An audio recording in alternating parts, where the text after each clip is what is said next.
This is the Conversation Havers Podcast with your hosts, Collin Hayes and Trey Cromartie. Hey everybody, welcome to the 39th episode of the Conversation Havers Podcast. My name's Trey. My name is Collin. And I'm Tony. Yeah, we got Tony back on the show. Hey. Yeah, Tony Hinojosa, because we've had two Tonys on. Funny story about other Tony Brooks. So he told his brother to listen to the podcast because he was like, yeah, I'm on a few episodes. Because whatever. we're desperate for listeners. Yeah, we are desperate. But no, so he told his brother to listen, and he said his brother logged on, and the latest episode had Tony on it. Oh no. So he clicks on it because he's like, oh yeah, I want to hear it. And he goes into the intro, and within 10 seconds, he realizes that it's you and not Tony Brooks. And those are the only 10 seconds he's listened to the podcast. Wowie. And Tony was telling me, he was like, why didn't you just switch to another episode that I was on? And he was like, my disappointment is already immeasurable. It's what is done is done. But apparently it still ended up as his third most listened to podcast of the year because he doesn't listen to podcasts. Have you ever thought about if my name was Tony, especially if I was on a podcast, you can kind of reinvent yourself. I'd be like, hey. I mean, I've encountered a lot of Tonys in my day, but honestly, we're kind of a rare breed, if that makes sense. Yeah, I haven't really I've seen max 3 Tonys in a room. Maximum. Because the energy that starts being conjured is just too fucking much. It's too powerful. The walls start bending. It's one of them has to leave. Even then, you have to make sure that you've got a good mix of Anthony's and Antonios. Yeah. Mm-hmm. Because if you get 2 or 3 of the same, 3 of the same kind, that's I feel like that would cause multiple energy sources to start surging in the room, and it would just be that. I feel like no matter what, it would just be chaotic. And then there are the Tonys with the I's instead of the Y's. Those are usually women. Yeah, but they still count as Tonys. Yeah, they do. They do. Yeah. I actually can't think of a specific example, but I know they exist because I've heard of it before. I've met 2. They're really rare, especially in women. I barely hear of anybody being I want to name my daughter Tony. What if you sure about that? What if I named my kid Tony, but I just put an E between the N and the Y for no reason? Tone, so sound tone and then a Y. E. It's pronounced the same way, but it just pisses everybody off that sees it. I want to put a space in someone's name, or name her TON space Y, so it's ton. I met a girl named Ladasha. Yeah, I was just about to bring her up because did she go to Springs? I can't remember. Because I remember I had heard of her, but because I remember being in 8th grade at Victory Lakes, and after we did orientation or whatever we did, where we went to Springs for a little bit, everyone was talking about how there was a girl from Creekside named Ladasha, and I was just like, "Are you fucking shitting me?" Well, you have to explain her name. There was a L-A dash, like a literal dash, hyphen, and then an A. Her parents really creative. Did that. I like that. That's just creativity. It is, but it's also just fucking. Imagine being the teachers in that scenario. You're like, all right, Anthony, Jacob, Collin, hyphen. La hyphena. It's that's not my name. Hey, so I know I usually do this a little bit earlier, but I'm gonna just say it now. I have an interesting fact real quick, and it is alright, so this cheeky ass website thinks they've got to give their facts with a little joke in each of them, which I don't appreciate. Yeah. I just want the fucking facts, man. You hear that cheeky ass website? It's called Livin3. No one even goes to this bitch, except me when I'm looking for facts. But this shit, it says, any cheese lover will understand this one, which doesn't fucking make any sense. It says, across the world, cheese is the food that's most likely to be stolen. That makes sense, actually. Because there are some cheeses out here that are thousands of bucks per wheel. Mm-hmm. I mean, also just the temptation to steal a cheese wheel. They just have them hoes like out in the supermarkets, like. Yeah, bro, you see how big those bitches are, dude? I lived in you could kill someone Amsterdam. with one They of them had bitches. like fucking massive cheese wheels just everywhere in Amsterdam, and I don't know why, but like I always just fucking wanted it. like there's just so much there, you know? Yeah. The sheer mass. But also, like, a lot of work goes into making just one of those things. Like, Yeah, I saw bro. this documentary, because whenever I get bored, I go on YouTube a lot, and I was like, it was like 3 a.m., and I'm like, how do they make cheese? So I fucking research how they make cheese wheels, and they take, like a few years to make one whole wheel, like... And they, like, let it ferment and then, like, get old and shit. I'm like, bruh, that's a lot of work for, like, one specific thing. Yeah, no. Hey, if there's a demand for it. There's a huge demand. Yeah. Fancy as fuck, bro. But, like... Oh, I was just gonna say, like, I really feel like if you hit someone in the head with one of them bitches, like, the damage would be fucking... ridiculous. Astronomical. Yes. Yeah. No, have you ever heard of that competition they have in England every year? Where they just chase the fucking wheel of cheese down like a 50-degree That angle? sounds like so much fun. It's like I would break my ankle. It's like running with the bulls, except you're just rolling cheese down a hill, and everyone's fucking dying. Yo, Europeans they got some good ideas. Like, literally, they're just like, okay, there are 500 people here. We're gonna roll a wheel of cheese down this fucking hill, and everyone is going to sprint after it full speed. And you see the videos of that, and people get fucking air. Because it's like, they're just running, and all of a sudden they start tumbling. And like, I don't know, maybe they hit a divot. You have a hella momentum. Yeah, you just have so much momentum. And you just see these dudes get like 10 feet of air, just like head over heels, just falling like a freaking like mannequin or whatever, crash dummy. Why doesn't anyone hop on top of the cheese wheel and kind of walk on top of it like a barrel, you know? Like, do the little like, balancing, like, whoa! A rolling cheese So, wheel? like, that's what I would do. That thing's dense. Like, that thing's gonna get momentum fast. Mm-hmm. You know, like log rolling? I really want to see that, like, in real life. Like, lumberjack log rolling, where they're just, like, trying to balance on that shit. Bro, I want to go to those Scottish competitions where they like, throw logs. Oh, they the caper toss? Oh, yeah. Toss logs. Like, The that shit is caper amazing. toss, Trey. The caper? Caber. Caber. Oh, okay. I saw one really cool, culturally like, informed. I saw one really cool organization where you, like, all come together and you work on, like, a year or so on a huge catapult. And at the end of it, you decide what you want to catapult, like, across a field. And, like, one time they actually, like, just got a bunch of watermelons.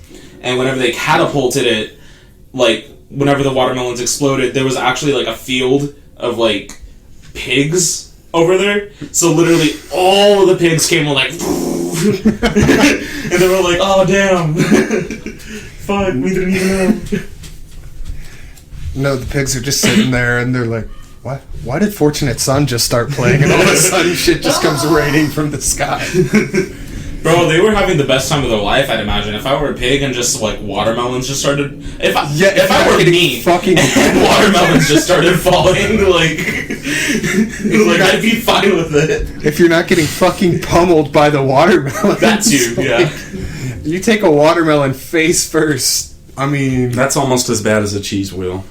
I feel like a watermelon has more give. I saw this video of somebody, like, you know, like coconut trees. Mm-hmm. This coconut fell and just hit this dude straight in the head, and he just went down for the count. People legitimately die from that. Yeah. Like, that's a very legitimate cause of death. I think it's like 150 people die every year from just getting fucking conked on the head by a coconut. Wow. Then why the fuck do we allow coconut trees to fucking exist? Yeah, because you're really not supposed to, like, walk under them or something. Like they tell you not to do that just in case, like, there would be a coconut that falls and, you know, cracks your skull or something. But people still do it. Some people just want to tempt God.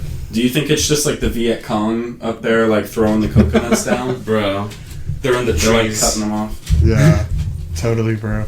No, speaking of catapults, have y'all ever heard the story of, like, I forgot what it was called, but just the big-ass fucking trebuchet that the English army built? I think I know what you're talking about. So, the English army was like raiding. This was like in the 1500s or some shit. I don't know. Were you there? No. Then how do you know if it's a historically documented battle? But they were raiding a castle. Fake news. And so, oh god, what's the word? They were laying siege to a castle, and they were just like, well, fuck, we don't want like extended siege warfare. What are we gonna do? And the English king was just like, fuck it, build the biggest trebuchet of all time. Wow. And so while they're under siege? No. The guys that were laying siege did this because they wanted it to be fucking over with. So they do. And the Scottish king sees this shit and he's like, fuck it, I'm surrendering. I don't want that thing to hit me. But then the English king is like, man, I kind of wanted to see that thing do its shit. So he just said, fuck your surrender. Wow. He just ended up like absolutely launching shit at them with the trebuchet anyways because it was cool and he wanted to see it work. Man, what a guy. Watermelons or like what? I mean, probably like coconuts. Fucking coconuts. Yeah. Coconuts, little children with smallpox, you know. Bro, no, that's how the plague like spread. Attila the Hun, whenever he like conquer like different villages and shit, he'd take the sick. Like he'd specifically be like, oh, they have something like really wrong with them, and use them for the purpose of throwing them over to conquer other nations. That's legitimately one of the ways that the plague spread. Was one of Genghis Khan's descendants was like doing shit out in Europe. And he was like, alright, fuck this shit. We're launching plague bodies over the walls because fuck you guys. So it wasn't Genghis Khan that did it, it was Genghis Khan's grandson? It was like grandson or great-grandson or some shit like that. I mean, like, fair enough. Like, if you had just like a surplus of like, you know, deadly diseases just running around, like... You might as well spread it. You can use it as a weapon. I mean, I think people still, like over in like the Middle East or something, like try to weaponize like diseases and shit. I mean, fuck it, we do. Oh yeah, we do. Yeah, we do. Well, there's even a theory that the reason that the coronavirus spread was because like China, like a government thing. China was working on like a bioweapons, and really just working on like doing shit with diseases. I don't know if it was necessarily bioweapon. I don't remember. But they were just, like, experimenting on diseases, and people were like, hey, what the fuck, don't do that. And all of a sudden, coronavirus erupts, and it's probably just a coincidence, but maybe it's not, and maybe China was like, oh, fuck. I mean, there's definitely, like, stuff out there that our government and, like, other governments have done that we're probably never gonna know. Like, just, like, as a fact. Oh, yeah. But then, like, they're probably going to be in the history books, like, a couple hundred years from now. And they're like, yeah, they just kept it secret. Not even. Just, like, 50 years from now. Like, oh, that too, yeah. Just the kind of shit that we know about that our government, like, the CIA did. Like, MK Ultra. Yeah, just, like, giving people, like... Bro, that was like, a lot. One of JFK's Secretary of Defense or whatever... wanted to bomb a U.S. city and blame it on Cuba so they could go to war. And JFK, credit to him, fucking fired the dude on the spot. Yeah. That's like some like super villain, like Batman villain kind of shit right there. Yeah. Like, straight up. So, like, they did some crazy shit. I mean, just Ronald Reagan being like, here, black neighborhoods have drugs. Like... Yeah, so you were talking about that siege on that castle, right? Yeah. An interesting fact, you know, I've studied chivalry and, like, I've studied knight tactics that they used to use back in the day. And laying siege is one term, but the other one they had, you know, since it's, like, the like, battering ram that's, like, hitting the wall, they used to call it laying dick as well. That's like, so good. Yeah. The king, he'd be like, lay dick to the castle. Lay dick to them. He'd be like, yo, we're pulling up to Camelot. We finna fuck them. About to lay some dick on Camelot. Yes. Get fucked, King Edward. Is that who's the king? I don't know. I can confirm it was, because I'm a chivalry expert. Yeah. Mm-hmm. Trey, our local chivalryologist. Yeah, if you want to know any other knight facts, just hit me up. Yeah. I'd really like that time, like... Not in real life, because I feel like I just would have wanted to die. Oh, yeah. But, like, I don't that time period, like, as a fantasy setting, is just so good. Oh, yeah. It just works. I would never want to be alive anytime before the I'll say 50s. Like, after World War II ended. It was still bad for me right there. It was Yeah, still bad for me. I'm white. Yeah. I can get away with some Thank goodness stuff. I was born now. It's like that Louis C.K. bit where he's talking about how, like, he doesn't think white people are better than anybody, but he thinks that he's very glad that he's white, because he was like, if they invent a time machine, you come up to a black person, it's like, hey, you want to go before 1970? Oh, no. Not happening. No. My family actually talks about that a lot. My sister has, like, this fascination with the 20s and the 50s, 1920s, 1950s, and she's like, it looks like a really cute time period. Except I'm brown. She's like, that's like a really good, like, I like their, like, values and everything like that. She's like, but, it's pretty bad. Yeah, it's... like, I'm like, sis, like, that's not, you shouldn't, like, obsess over that. She's like, but it's really cute, but also, like, she likes the aesthetic. Yeah, the aesthetic she really likes. I mean, that's understandable. Yeah.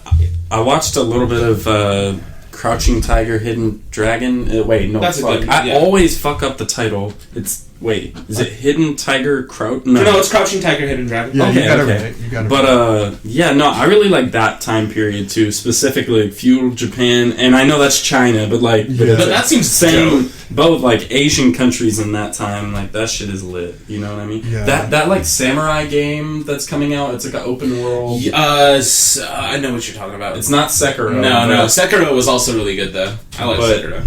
That shit looks lit. Like, I'd love to play that. No, a while back, my mom posted something on Facebook or Instagram. I don't remember which one. And she was she posted a picture of, like, her parents in the 40s or some shit. Oh, nice. Or, no, in, like, the 50s. And she was like, man, I wish we could, like, go back to this time, like... And I was like, oh, what part of it? Like, well, it was like... What part of it? The part where there was, like, fucking polio and no one knew how to cure it? Or the part where black people didn't have rights? It's like... I guess it's a cutesy time period if you just look at a few details. Like, you go get, like, a soda pop at the... Like, it's like, oh, that's cute. There's like, a an aesthetic 25-cent, to that. like, milkshake and, like, shit like that. But it's like... There's an aesthetic to that for sure, but the dark side of the aesthetic is that... Yeah, I mean, I like when, like, creators, like, artists, or, like even, like, video game creators, like, take, like, the 50s or, like, the 20s and make it, like a steampunk or, like, some, like, they, like twist it Fallout. a bit. Like, it's really dope. I, like, Fallout, like, for example, like, did that really well. And it's, like, taking something, like, really aesthetic and then, like, turning it into something, like, dope. Like, I like that. Yeah. Kind of putting a cooler twist on it. Yeah, and BioShock did the same thing with, like, the 20s. About to say BioShock. Yeah. One of my favorite video games right there. Bro, I'm pissed. I still haven't played that. Even though it's like a fucking required video game. My God. I've only played the first one. You gotta play okay, the third one is a toss-up, but the first and second ones are winners. Is the third one Infinite? The third one is Infinite. Okay, yeah. It's a toss-up whether or not you... It looked like it had such a different vibe. I'd play It does. I'd play it just for the visuals, you know what I mean? Yeah. And I'm sure the game is visuals fun. are beautiful. But, like, it plays different than the first two games for sure, but the ending is what really, like, made people, like, either hate it or love it. And for me, that tends to happen. I liked it. But they're actually making a new one pretty soon here. Like, I've heard rumors. They actually they went to a new company. It's not 2K Studios anymore. They went with a new company and they've been in development since like 2016. Like that game's been like developing for a while now, and it should be out. They said like within a relative like 2 years or so. Yeah, because they're getting close to finishing it up, and I'm really excited about that because it's one of my favorite games. There are so many games right now that have delays. Like, it seemed like all January, every major game coming out this year announced delays. Mm-hmm. Yeah. The productions just keep escalating because games keep getting bigger and more complicated and stuff, but it's like... Which, I'd rather wait for Cyberpunk than get fucking Anthem, you know? Like, Cyberpunk is that's gonna be so good. Also, the next Elder Scrolls game, I'm really excited for that. Whenever that comes out, Do you think everyone's gonna be back on Bethesda's dick? Like, if it's good, because if it's good, I'm good. I mean, I'm sorry, but like, Doom Eternal, if it's good, it's good. Like, yeah, because I'm gonna play the shit out of that game. People fucking hate Bethesda right now, which was so. It was such a weird turnaround for me because like, I didn't really play too many Bethesda games. Like, I played Fallout 3.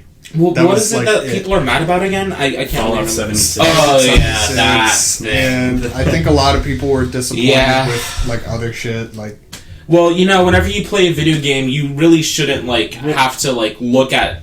Like, it's completely unfinished. That game is completely unfinished. They've done updates on it. They tried... But then, yeah... the $10 a month thing. To start a server, it's like, what?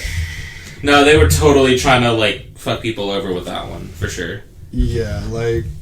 I don't know, that was just, like, a generally not cool move. Do you know Blizzard? Like, the gaming... Yeah. So, you know that whole Hong Kong thing?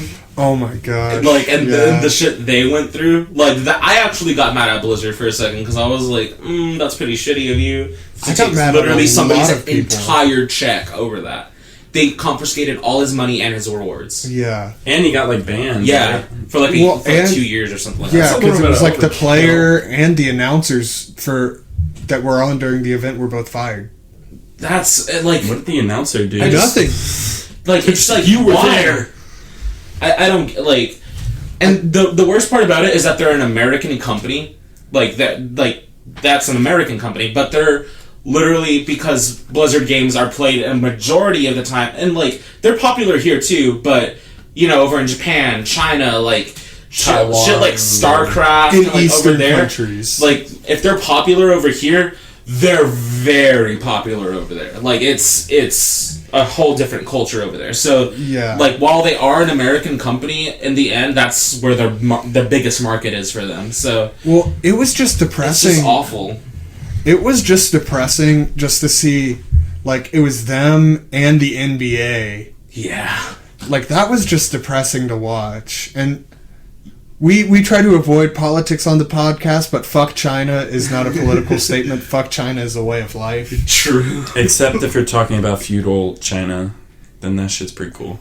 I mean, feudal China, like the feudal lords and stuff, like different clans battling. That's was just China ever actually feudalist? I don't know. Parts of it were, I imagine. I feel like parts of China were definitely feudalist. Like, People was feuding, you know what I mean? Like, there was feuds going down. It was pretty feudal. You know what I mean? Because the only two you ever hear about is, like, feudal Western Europe and feudal Japan. There needs to be another show like Game of Thrones, but it's not Game of Thrones. It's just feudal China. And you just, like, follow, like, the different clans battling out, like, that shit like that. That'd be dope. That'd be really cool, in my opinion. The fucking Chinese dynasties, like... They were savage. They just change up so much, and you've got, like, 4 of them going on. Oh, like, somebody could be on the top of the world, and then the next week, they're like, wiped out their whole clan. Like, it's like, that'd be really cool to see a show about that. I'd like that. Unless there probably is a show out there, and I just never heard of it, which... I mean, like... I imagine there's something. Like, there's at least, like, movies and stuff. Yeah. I mean, fuck it. Just set it. Do a ripoff of it in the Game of Thrones world. The Game of Thrones has... That's where Arya goes after she leaves. She goes to feudal China. But... No, they have a version of China. I forget what it's called, like Yingping or something. They have a version of Africa, too. Sotheros? Yeah, Sotheros. That'd be really cool. Yeah. Because that's where, like... Because I've read up, it's not explored anything outside of, like, Westeros and, like, the western part of Essos isn't very explored in the TV shows, outside of, like, Karth, I guess. Man, but, like, I get George R. Martin has, like, a lot of shit to do, but, like, he needs to get off his lazy ass and finish the books, I'm just saying. Yeah. Yeah, like, man, it's just fucking words. Like, how long does it take to write some words? Like, God. Well, like, he goes through a whole process, and, like, that, I get that, but, like... It's been years. It's been years. Some people are saying he's changing up some of his story plan because of how much everyone hated the show's ending. Well, I feel like even if it was the same, In a book, it'd be way better because he would have that time to develop those characters. I didn't have any problem with how they rushed it out. Yeah. Well, except for Jaime. I will never forgive that fucking horrible ass Jaime Lannister ending. Yeah, they like developed his whole character and they were like, like straight up like just didn't give a shit about him. Gave him the finger. It was so fucking stupid. Like that was the only thing I was actively like. One thing that made me really mad was whenever Brienne of Tarth was like writing his bio and shit, and I was just like, go off on him, sis, do it. And she was just like, nah. And I'm like, bro, he totally fucked you over to die with his fucking evil sister. Like that was just. That was. It was so much. It was just like, and like when the season started, I was hype as hell. I was like, first 3 episodes, I was like, okay, dope. And I was just like, whoa, and just like it progressively got worse for me. Yeah, it was hyped. Like I was, it was unlike anything else because there was no action. It was just all the characters like interacting, like just all the cool shit that happened. I mean, I loved that episode. I also love the 5th episode on its own is fucking incredible. Yeah. It needed more time. Like, that should have been, like, the 7th out of 8 episodes or the 9th out of 10 episodes. But, like, the 5th episode on itself, it's probably the most well-shot, like, cinema... It has the best cinematography of any episode of any TV show I've ever seen, I think. Yeah. Well, because just the shots in like the Clegane Bowl and just all of that shit, it was just fucking beautiful. Yeah.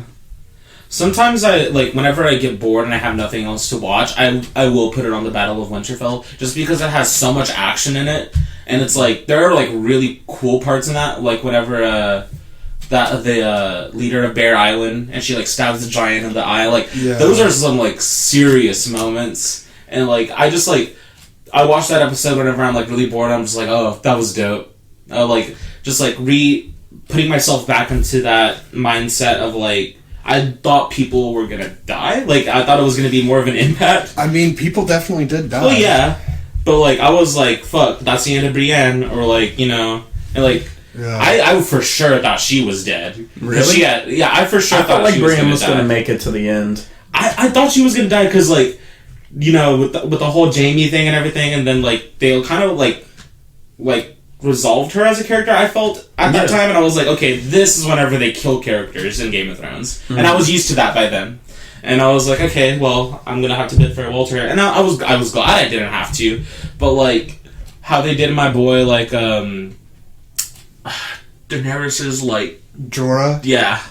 Oh yeah, he was a fucking his simp. Death was good. Simp. But like he was, I like him. Like, he was a total simp. Yeah, total. He said, "Madam, please, Madam, please, let me kiss your boot." Danny, can I have some pussy before I die? Wow. She's like, no.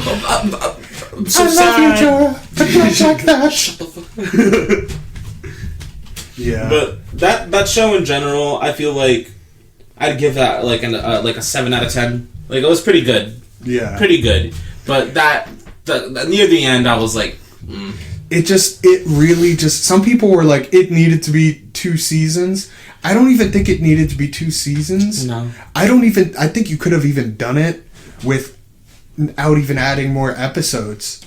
You just have Daenerys fuck around in Essos for 1 less season. I mean, you're hyped for so long, and then she just spends 4 seasons like... Yes, I am freeing slaves. Like, yes. Like, and I guess freeing slaves is a noble cause, and you get to see her progress as a leader. But you could have spent 1 less season doing that and given her 1 more season in Westeros to develop the Mad Queen storyline. Yeah. So it's not just so out of nowhere by the end of it. Because, yes, there were definitely hints at it throughout the whole show, and I think that was where her character was intended to go. I'm just trying to find another show out here that gives me that same feeling, Witcher? The Witcher does, like, it gives me a similar feeling. I feel like playing the games would be a better experience. Yeah. Like, from what I've seen, I'm not very interested, but, like, playing the games is a fucking incredible experience. I feel like, and even like The Mandalorian, like I got into that for a bit, and it almost gave me that same feeling. It almost gave me that like, I oh think my gosh, what happens next? I think like, The Mandalorian will turn, because I told Trey, I think The Mandalorian had the best first season for any show since Game of Thrones. Yes, no, for sure. And so I think The Mandalorian will turn into that. I would be willing to bet The Witcher turns into that. Yeah. And if you want to go on a slightly less fantastical route, I think The Boys is going to turn into that. I really, really like that show. That show, like, it, like, I don't know, it's just so different in a weird way, you know? Because, like, they're all, like, anti-hero, like, you get to know them as people rather than, like, their persona, which I find really cool. Yeah. Whereas, like, like, not to shit on Marvel, because they're pretty dope, too, but, like, in Marvel, films a lot, you know, there's an obvious formula. Yeah. Like, it's almost, like, blatant that there's an obvious formula to all the direction and all, like, it's, like, bad guy, good guy, and then, like, it's, like, good guy struggle, good guy might not work, and then they're like, oh, at the end, everything's cool. Yeah. And I really liked it whenever Infinity War came out, and, like, they kind of turned it on its head. Yeah. But then it just, like... But even then, it's the long con. Yeah. Endgame ended up being a very similar movie to Infinity War. Yeah. Because I think we mentioned this on the last podcast or one of the others, like, even though Infinity War and Endgame were these completely unheard of massive crossovers, they were still both basically the same movie. Yeah. Like, you could transition from one into another, and it's the same movie, like, essentially. Like, it's like... It's kind of just like putting on like a second disc to like another part of your movie. Yeah, like they said, they were like, thematically, we're gonna differentiate them a little bit, and it's just like, no, you didn't. No. I guess the perspective shifts from Thanos a little bit, but you could make the exact argument that if you combined those two movies, whenever they kill Thanos at the beginning of Endgame, it's like, you can make the argument that would be a logical transition within a movie to shift perspective a little bit. Yeah. So it's like, they're the same movie. Yeah. I mean, at least the other one had, like, time travel elements, you know? That shit was pretty cool. That was cool. But even, like, with almost every Marvel movie, I find that formula to be, like, not like... disappointing, but like I'm like I go into a Marvel movie kind of expecting what it's gonna be, and I get those expectations fulfilled. Whereas one Marvel movie that didn't do that for me was The Winter Soldier. I went into The Winter Soldier thinking it was gonna be like the old Marvel formula, and it wasn't, and I loved that. Oh yeah, that's why The Winter Soldier is a lot of people's favorite. Yeah, Marvel it's probably movie. mine. I really dig that one. Especially just Captain America as a character, like, because he's one of the only people, like, I tend to like characters that are more like Batman, where it's kind of like, sure, he has like super agility and all that, but it's like he is still a dude. Like, if you shot him, he'd be fucking dead. And so it's like, no. The other movie that did it was nothing like The Winter Soldier, but kind of flipped Marvel movies on their head a little bit, was Guardians of the Galaxy. Oh, hell yeah. But the thing is that was so successful that basically all the Marvel movies after that Guardians of the Galaxy adopted that same style. Yeah. Yeah. And so that's why, like, when I go back and watch Guardians of the Galaxy, I still love it. It's still probably my favorite Marvel movie. It still is my favorite Marvel movie. Yeah. But it doesn't quite feel as special because that was so successful that Marvel just said, we're going to use the same formula and put it into the next 10 movies. Yeah. And it's like, it goes like serious comedy, serious sprinkle of comedy, and then serious comedy, serious. Like, it's like it's good. Like, works for sure. Like, I don't blame them for following that because it definitely works. But I feel like with The Winter Soldier, whenever it just said completely like fuck it to that whole system, I liked that a lot because it was like, oh, that was nice, you know. And Infinity War was fucking hilarious at times. Oh, I was like laughing my ass off. Endgame, slightly less so. Yeah. But I mean, there's more stakes in that one. It's like if you're cracking jokes the whole time, it undermines shit. It still had its moments. Like, I mean, just Thor in general. Just as the character of that movie. Yeah, Thor as a character in that movie. And then, like, just the whole scene with, like, Hulk and Ant-Man with the talk. Like, there were a few... That was, like, a 15-minute stretch of, like, solid comedy. Yeah. And then after that, I mean, there was comedy in it, but it wasn't like Infinity War had way more. Anyways, going back to like The Boys and stuff, The Boys, even in its comic run, was made as a critique of like comics, of like superheroes and stuff like that. I mean, obviously more on DC, since their like main characters are all like the Flash a rip off of DC. Yeah. But yeah, I loved that show, and for the first like 15 minutes of the first episode, I was like, you know. Yeah. And then, do you? No, I want to watch it. Okay, I'm not going to spoil it. No spoil it. But like there's something happens 15 minutes in, and you're just you like, know what you're talking about. Holy shit. Pretty, yeah. Because I was considering turning it off for the first few minutes, because I was like, this is fucking boring, dude. And then it happens, and you're then like... that happens, and you're like... The rest of the show does not slow down. You're just like, holy fuck. I felt the same way at first about Game of Thrones. I'm like, this is like... It's just a bunch of like weird, boring people in the past. Mm-hmm. And then... You know, you see, like, all this fantasy elements coming, and, like, the politics and shit, and I'm like, oh, that's fucking dope. Game of Thrones does a good job because they open right up with a White Walker. Yeah, they open up right up with that There's no doubt in anybody's mind about, like, the whole White Walker threat. Yeah. So it's like, they open right up with that for a little excitement before they go into their regular intro. Yeah. Yeah, see, like, for me, I already know that, like, with shows that I've already watched, my next opportunity to watch them will be, like, showing someone, you know what I mean? Like, because, you know, it's like, if I'm going to rewatch it, I want at least someone's first experience, you know what I mean? I feel like that... I have never seen Breaking Bad. Oh, I've never seen Breaking Bad in my life. Wow. And my mom tells me it would be like one of my favorite shows ever. And do you know have you had anything spoiled for you? The ending, and that's it. You should. It's still the there's ending so many isn't things. really much of a spoiler. Yeah, though. Yeah, you can. Yeah, you can guess the ending without just knowing the premise of the first episode. But I know nothing about that. I've never seen Better Call Saul. I've never like. Better Call Saul's.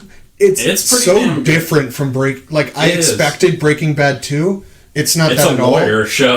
Yeah, it's a lawyer show, but it's a good one. Yeah, I've never seen either one of those, and like I've totally like been down to like try to watch that, but like literally none of my friends have not seen it. Like all of them have seen it, and I'm like, okay, cool. I don't want to. I mean, it doesn't even matter who you watch it with. Like, you'll have a fucking amazing time watching it. I just really rewatched it for the first time since because I watched like the final season right after it came out. Nice. So like I just rewatched it all for the first time since the original run, like 2 months ago, I think. It's fucking incredible. Like, one show that I keep binge watching for some reason is Avatar: The Last Airbender. I need to watch that again. I've been wanting to, because I haven't watched The Last Airbender since its original run. Like, I watched the original run as it came out, and I was like a kid back then. So it's like, it's such a good show. Like, I couldn't even for appreciate. Adults. Yeah, no, exactly. Like, I couldn't even appreciate some of the grander elements of the story, because like as a kid, you're mostly focused on an episode to episode basis. Yeah. It's not like the overarching story. The lore is so cool in the Avatar. Like, I love that show. So I could always binge watch that one, but like I've been meaning to get into Breaking Bad for a while now, because like I find the premise of it very fascinating. Just how like he, quote unquote, is trying to support his family with it and everything like that. It's so morally gray. Yeah, I'd really like to see something like that. It pushes you a little bit in ways. Like, I tried to watch Dexter, but I fell out of that really quick. Yeah, I wanted to watch. And people are like, "Oh my god, Dexter, it's so good!" And I'm like, "Okay, I'll give it a shot." I tried watching it. I watched like the first season, and I was like, it's okay." No, like, you know, I'm just not big into that. Yeah, I wanted to watch Dexter, and I was actually planning on it, and then everyone, like, after the finale, they were like, it's the worst fucking finale we've ever seen. Yeah, I've heard about that. And so... I don't know what happens at the end, but... you know I'm never going to watch Trey? it. I heard, like... I'm pretty sure... Do you care? I'm never going to watch it. I didn't like the show. Ending, I'm pretty sure he rides a boat into a hurricane. That's like what I heard. Is that What? he drives a boat into a hurricane. God, I It's didn't like- watch that show. See, I don't know, like, I wanna make a TV show just about a guy and, like, he starts a new job and he's, like, doing really good and there's, like, no conflict. It's, like, the most boring fucking show. No, have you seen Joe Pera Talks With You? It's on Adult Swim. It's like this weird, wholesome sitcom. It's just this dude walking around, and like it like starts off like a Bob Ross like setting. He's like, "All right, we're gonna go shopping today," and then like he like talks about like his struggles. Sometimes he's like, "Yeah, my mom's kind of sick right now," and then it goes into like this whole like it transitions from like a Bob Ross interview type thing to him like talking about his life. Mm-hmm. It's so good and wholesome because like. At one point, like, I remember him having this crush on a girl in one episode, and, like, the whole episode is him talking about relationships and how, like, being a good person and everything is just, like, you know, like, fundamental. And then at the end of it, it just ended with him, like, and this girl, like, ending up getting, like getting together and going on a date and everything, and it just ended, like, really nice. And that's how each episode ends, is, like, this really nice, wholesome feeling, and I really like that. Yeah. And it's a really interesting way to do a sitcom because they started off every single episode with like not Bob Ross, but basically Joe Pera takes you through a hike. Joe Pera it's like a tutorial video. Yeah. But then it goes into like the actual show. I really like that. That does seem really cool. Interesting. Yeah, James Spencer actually watches it too. Okay. Yeah. Yeah, I'll probably end up checking that out, but I gotta go for a second. Yeah, so we gotta take a little intermission. We'll be right back. Will be nothing. And we're back. Long time no see. Yeah, it's been so long. Anyways, we just kind of had to, not really, but like, we had to deal with the solicitor for a minute, and nothing really happened, but it just reminded us of our deep hatred for solicitors. Yeah. Or just anybody that just comes knocking on your door unannounced and wants to talk to you for longer than 5 seconds. Yeah, that's awful, really. Like, I hate it. Yeah. Well, it's like you're trying to like just be at your home, and just like your home is like where you're supposed to like chill and not like stress out or like try to pay people, you know? Mm-hmm. And they just like walk up to your door and they're like, I don't know, they're trying. I get it, like it's somebody's job, but at the same time, like you don't have to like. Nah, fuck you if you've got that job. I mean, you already know how people feel. Like that's the worst part about it. It's like they know that it's like, man, I'm just bothering these people. Like, yeah, that's your job, is to professionally fucking bother people. I put them in the same category as I put like scammers, like phone call scammers. I hate those people. And it's like most of the calls I get are from those numbers. Yeah. Where I got it's one just from like, Honduras. Oh, and I was like, bro. They said, "What's up, fam? We in Honduras chilling. What are you up to?" And I was like, man, much. I ain't trying to buy your fucking medical equipment. What the fuck are you doing? Yeah, no. It's always just like absolute dumb shit. It's like, because I mean they've been around for a while. Like I remember having a phone when I was like 10, and I would get a call and I'd answer it because I was 10 and somebody was calling me, and they were like, "Oh yeah, your car insurance bill is overdue," and I was like, "I'm 10. Like, I don't know what you want from me. I don't have a car." I like to think about the potential people that fall to these sort of things. Well, here's the thing: is that like when those first started, I can see how people would go for it. Mm-hmm. You know, because it's like you don't like it was such an unknown problem. Like, shit, if I had no knowledge of this and I was paying bills for my car back in like the 90s or whatever, when this shit first started, and somebody was like, "Hey, you're $500 behind on your car payments or your car insurance," and I would be like, "What the fuck? Like, how do I like?" I don't know, maybe I wouldn't be willing right off the bat to just like hand over all my money, but I'd want to know more because I have no way of knowing that this person isn't actually a representative from the insurance agency. Yeah. Mm-hmm. But now it's just such a common scam that like people, like insurance agencies even say like, hey, we don't call you for that. We're not going to do that.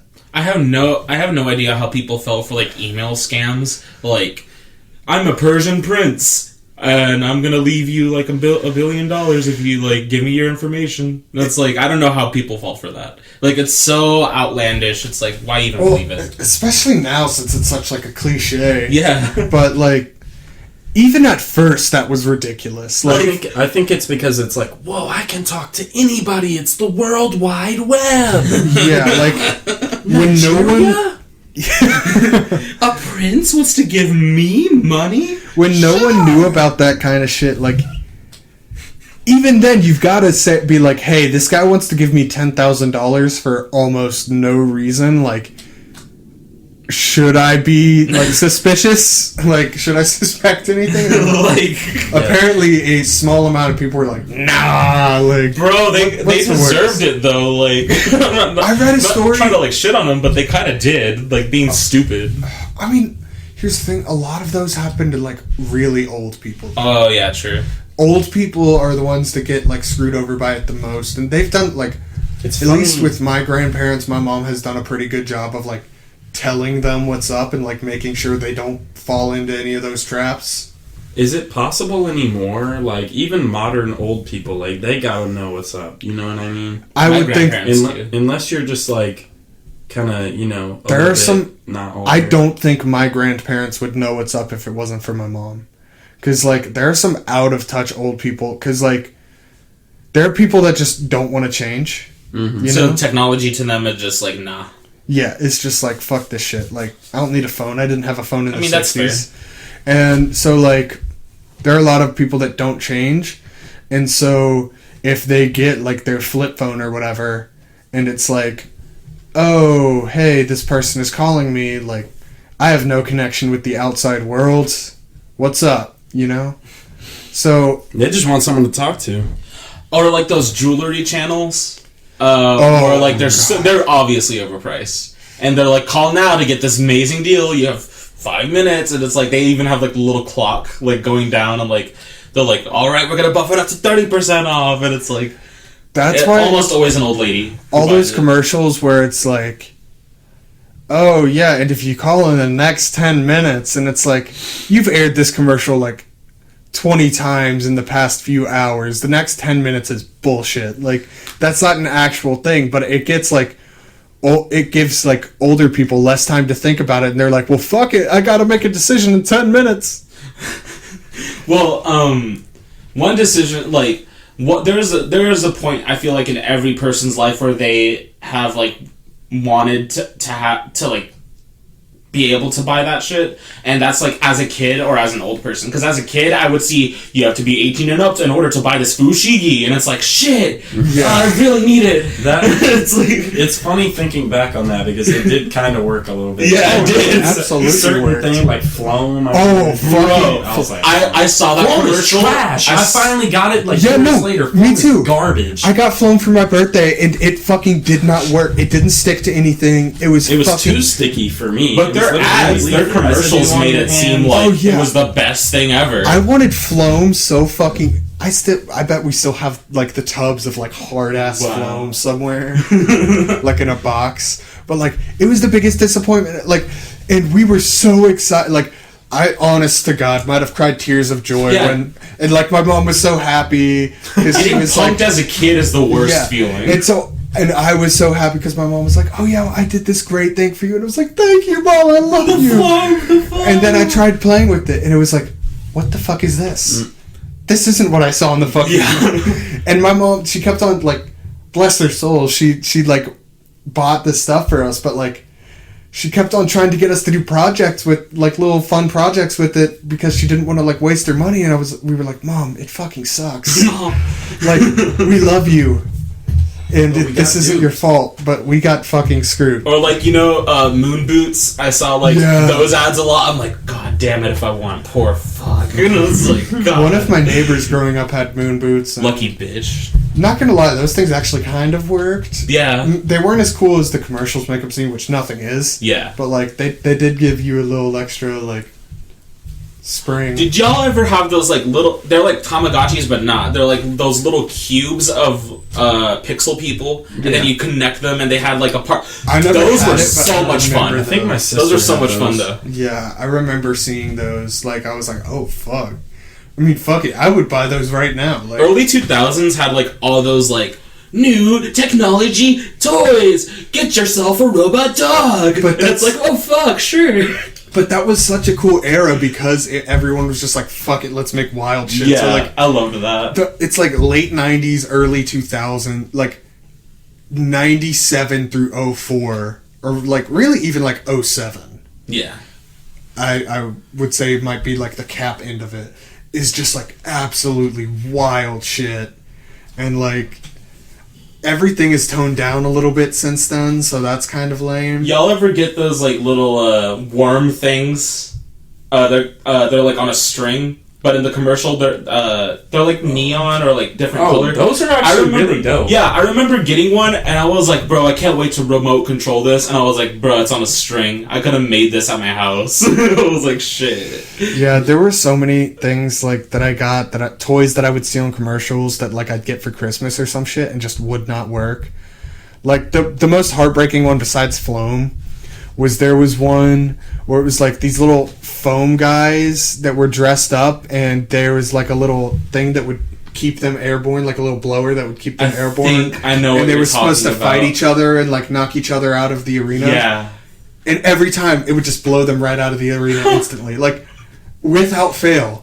And I like broke down crying because I was just like, I just want to play with my toy. And every time it was just like, I'd set it down, just whoo, like right out. And I was like, one ad that I did listen to as a kid, and I managed to convince my mom to get me the toy, and it actually worked, and I had like a decent time with it, was the Elephant. I don't know if y'all had that. Oh, the one wherever it's that elephant, he shoots out all those buttons, and then like you catch them with the net. Bro, that was actually pretty dope. I liked that one as a kid. Yeah. And that was like the one thing that like, when I asked for it, I actually had a good experience with it. Besides like a magic kit I got, not like Magic the Gathering, but like a magic like card, like dealing you cards. get those, like, that shit at like tricks. the book fair. Those are fun. You get a dead pigeon in a box. They're like, No. it'll be alive when you open it. I once got grounded for 2 weeks because my parents gave me $20 to go to the Scholastic Book Fair. Yeah. Oh, and shit. I bought Roller Coaster Tycoon. And I was never even, like, I think they just threw away the game, and then I got grounded. Like, I never even got to play it. No, Roller Coaster Tycoon is so much fun though. I played it, like, years later, because one of my It's pretty friends good. had it. But, like, yeah, I was fucking heartbroken. Yeah. Because I was like, Roller Coaster, and... Like, even, like, the lady that was working the book fair was like, are you sure your parents want you to get Roller Coaster Tycoon? I was like, listen, woman, you can't stop me. Roller Coaster Tycoon. I remember just buying a bunch of Diary of a Wimpy Kid novels when I was in the book fair. That and, like, the chocolate calculator and eraser. What? They had, like, chocolate calculators. I know what you're talking about. Yeah, they like smelt like chocolate, and you could like they were legit calculators, but they had like smelt like chocolate. I think they even That's came with little random as chocolates. hell. Yeah. Right? Yeah. Yeah, it was pretty dope. I always got the Ripley's, believe it or not. I remember there was one that, like, you know, it was right around the time that, like, the first Transformers movie came out. So I got one just because they had a little Optimus Prime in the hoe, and I was like, oh, you already know what's up. Like, Yeah, around that age, it was all Percy Jackson books, and then those weird, like, cryptid books. I read a fuck ton of Bones, and apparently, like, it's really shitty if you read it later now. But, like, it was... Bones. Yeah, Bones. Wait, you talking about the comic book? Yes. I've heard that book's, like, pretty good. Yeah, I read it, like... I read the series like 3 times as a kid, and I loved it. But somebody said it, like, it's shit, like, if you read it as an adult. I mean, I can't remember who told me that exactly, but sure. I was like, I was thinking of reading it again because, like, it was. I remember, like, there was like a bunch of plot twists, and it was for kids, and I was like, bro, like this is some like adult level shit. Like there was pretty cool. There was one book series called like The Secret of the Amulet, or I think it was just called Amulet. I think I know. It was like a graphic novel. I remember that. Everyone in my class read that, and we all It's pretty fucked with dope. it. Yeah, I mean, I probably wouldn't like it that much now, but like at the time, like that shit was pretty cool. I always wanted to read the Bone series, but every time at the library, like some other kid had checked it out because they only had like one copy of the whole series. It was really good. It was it was pretty so damn good. I just never ended up reading it. But no, I stole so many books from Gilmore's library. Like, I stole from Helen Hall Library one time. I never stole from Helen Hall. Yeah. But like, Do y'all remember Hank the Cowdog? Yeah. Okay, yeah, because we used to get like the audiobooks and listen to those. That was a fucking Bro. everyone series. I am old enough to where I remember going to Helen Hall Library and my mom told us we could pick out a VHS tape to watch. Do you remember when Charlie and the Chocolate Factory came out and like everybody was like hyped up for it and like shit like that? I was obsessed with it as a kid, and it's whenever like we finally got a DVD player instead of a VHS player. Yeah. So I saw that they had Charlie and the Chocolate Factory there at Helen Hall, and I was just like, this elevator looking pretty dope though. Goes into the elevator, just takes off all that shit, and that was the first time I ever stole anything, and like probably like that was like that time, and like a second time I stole like a candy bar. I had a really bad... Was that the end of your criminal career? Yeah, that was the end of my criminal career. I had a really bad stealing problem as a kid. I never stole from stores, but like I did just steal on stole shit. accident.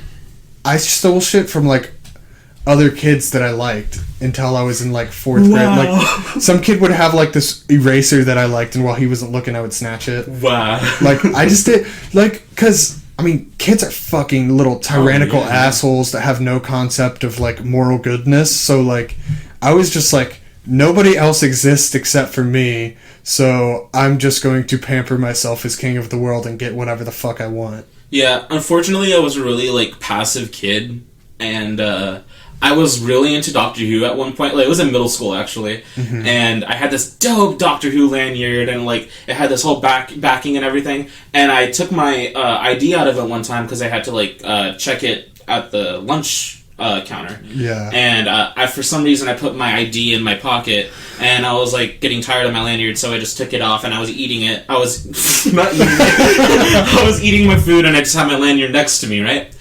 And I don't remember, I never saw anybody take it, but I looked up after a while, and it was just gone. I was like, bro, what the fuck? And a couple of weeks later, I see this dude walking around with my Doctor Who lanyard, and I know it's mine because I, like, marked it a little. And I was just like, hey, did you buy that? And he was like, oh yeah, I found it on Hot Topic. I was just like, you sure you didn't find it or anything? And he was just like, nah, I mean, like, nah. Like he was like stuttering and everything, and I'm just like, okay.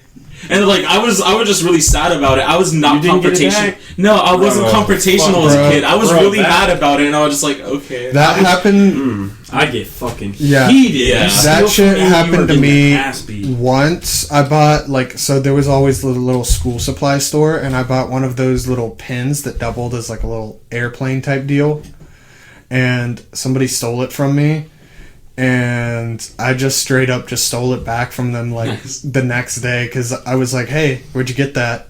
And he was like, oh, I got it from the school store. I was like, So boom! Shit out of you, Fucking liar. Oh my God. I was like, because he was literally the kid that sat next to me in class. Yeah. And so I was just like, okay. And then, like, the next day while he wasn't looking, I just took it back, put it in my pocket, and never brought it back to school. Yeah. No, like- I'd use it again. He'd be like, oh hey, and I'd be like, what? What? What are you gonna do about it, bitch, huh?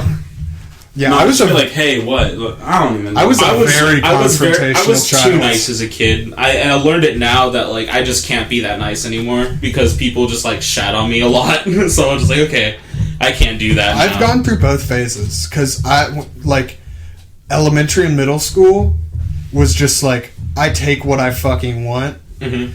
But then, like, around, like, 10th grade, I started just because I got bullied real bad, and so I was like, fuck it, survival of the fittest. I gotta do what I gotta do, you know? Mm-hmm.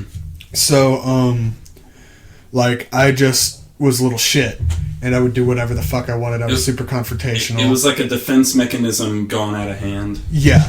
But then I beat the shit out of a bunch of kids in middle school, and nobody fucked with me. Because... in both a good and a bad way, because they were like, hey, if you say anything even, like, moderately negative about Collin, he's going to beat the shit out of you. See, that was a good thing about being friends with you at that time. And so, like, literally, I beat the shit out of, like, 5 kids in 6th grade, and everyone was like, we're just not going to fuck with Collin anymore. Which I kind of became, like, super isolated because of that. But... at the same time, like, it made me a much more chill person because I wasn't having to, like, constantly defend myself. Mm-hmm. Yeah. So, like, by the time, like, middle of high school came around, I would just let people fuck with me as much as they wanted to. Not because, like, I didn't want to stick up for myself, just because, like, I didn't care. Yeah, I get that. But, like, it just got to, like, this point where, like, people were just doing horrible shit to me, and I would just be like, whatever, it's not a big deal. And it was, like, senior year where I finally started to say, like, okay, I mean, I'm not going to, like... yeah, I'm not your bitch. Yeah, like, whatever. Yeah, I don't know. It's funny, and it's not funny, but it's, like, it's crazy to me how, like, kids, it's like they don't understand how incredibly whack it is to bully people. Like, that's like in the adult world, it's like anybody's just gonna be like, you're a fucking dickhead. Yeah, like straight up. So it's like, but I don't even know. I think kids just need to get their ass beat. Like, I think if you bully other kids, I think you need to get bullied. Like, I think you need to get bullied. So you know how it feels. Yeah, exactly.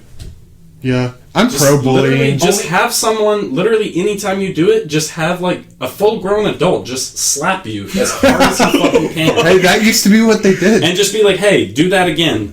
Do it again, I dare you. And then if he does it again, slap him 3 times. Like, I don't even know. I'm pro-bullying. We would not have furries. Oh, bro. Bullying was still acceptable. Bro, I wouldn't slap a child... but, like, I would bully the fuck out of a kid. Like, if he was a bully, I'd be like, you fat motherfucker. Oh my god, I'd go in. For a second in high school, I was kind of a piece of shit, specifically to furries. Like, I don't know why, like, it bothered me. Like, I don't really give a shit anymore. I'm like, I don't care. I joke. But, like, in high school, I had this unnatural hatred for furries. Dude, that was, like... in that time, that was when that shit started emerging. Yeah. You know what I mean? That was... it had been... because I remember hearing about it on 1,000 Ways to Die in, like, 2008. It started with bronies. Like, bronies were where it started, and then I learned about furries afterwards, like, in middle school, and I was like, no way. Yeah, I remember finding out a few people with bronies and just being like, they are fucking degenerates. Yeah. I feel bad about it now because, like, thinking... I actually ran into her the other day, and, like, she was like, yeah, you used to joke around a lot. And, like, in my head, I was like, I wasn't joking.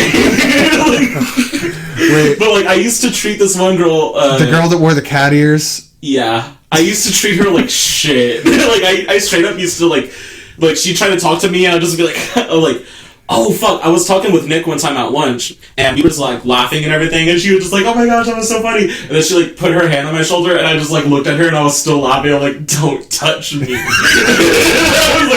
And she got so sad about it. I was like, don't touch me. I mean, to be fair, I don't like to be touched either, so that's not even, like, that bad. Yeah. You know what I mean? If it's people... if you don't when it comes to, like, touching people, like, if it's people I'm cool with, I don't give a shit. Yeah, I think she got that vibe. Like, she thought I was cool with her, and, like, she tried to do that. I was like, let me put that right back into check. I can be a very, like, touchy person with people that I'm cool with. Yeah. But when it's, like, if I don't like you, and you touch me, like, bruh. I'm gonna be like, what? Like, what the fuck? Like, what made you think you had the right to touch moi, to make contact with my skin or shirt or whatever? Like, you are not allowed to do that. Are y'all trying to, like, go give some blood after this? I mean, like, I can't. I could. I'm thinking about it just to... it's like... Don't you get like $100? No. Depending on your blood type. $50. Depending on your blood type, if you're... I hope I got like I'm O negative. Lucky I'm O negative, bitch. and you don't get money for donating blood. You get money for donating plasma, and that's like a real extended thing. Like that you have to sign up for and all sorts of stuff. Damn. Like so. I'm O negative, and I get fucking emails all the time. They're like, "Hey, Collin, we want your blood. Like, Collin, give us your blood, Collin. You have very good blood, Collin." So like, Some nice blood you got there. We'll pay you. yeah. So like, I always get those emails, but it's like if I want to get money for it, it's like this whole extended process and.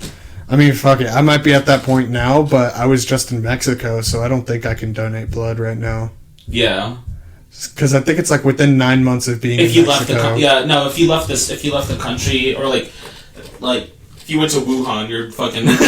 Oh yeah, if you've ever been to Wuhan, China, you are not donating blood. You're not donating blood.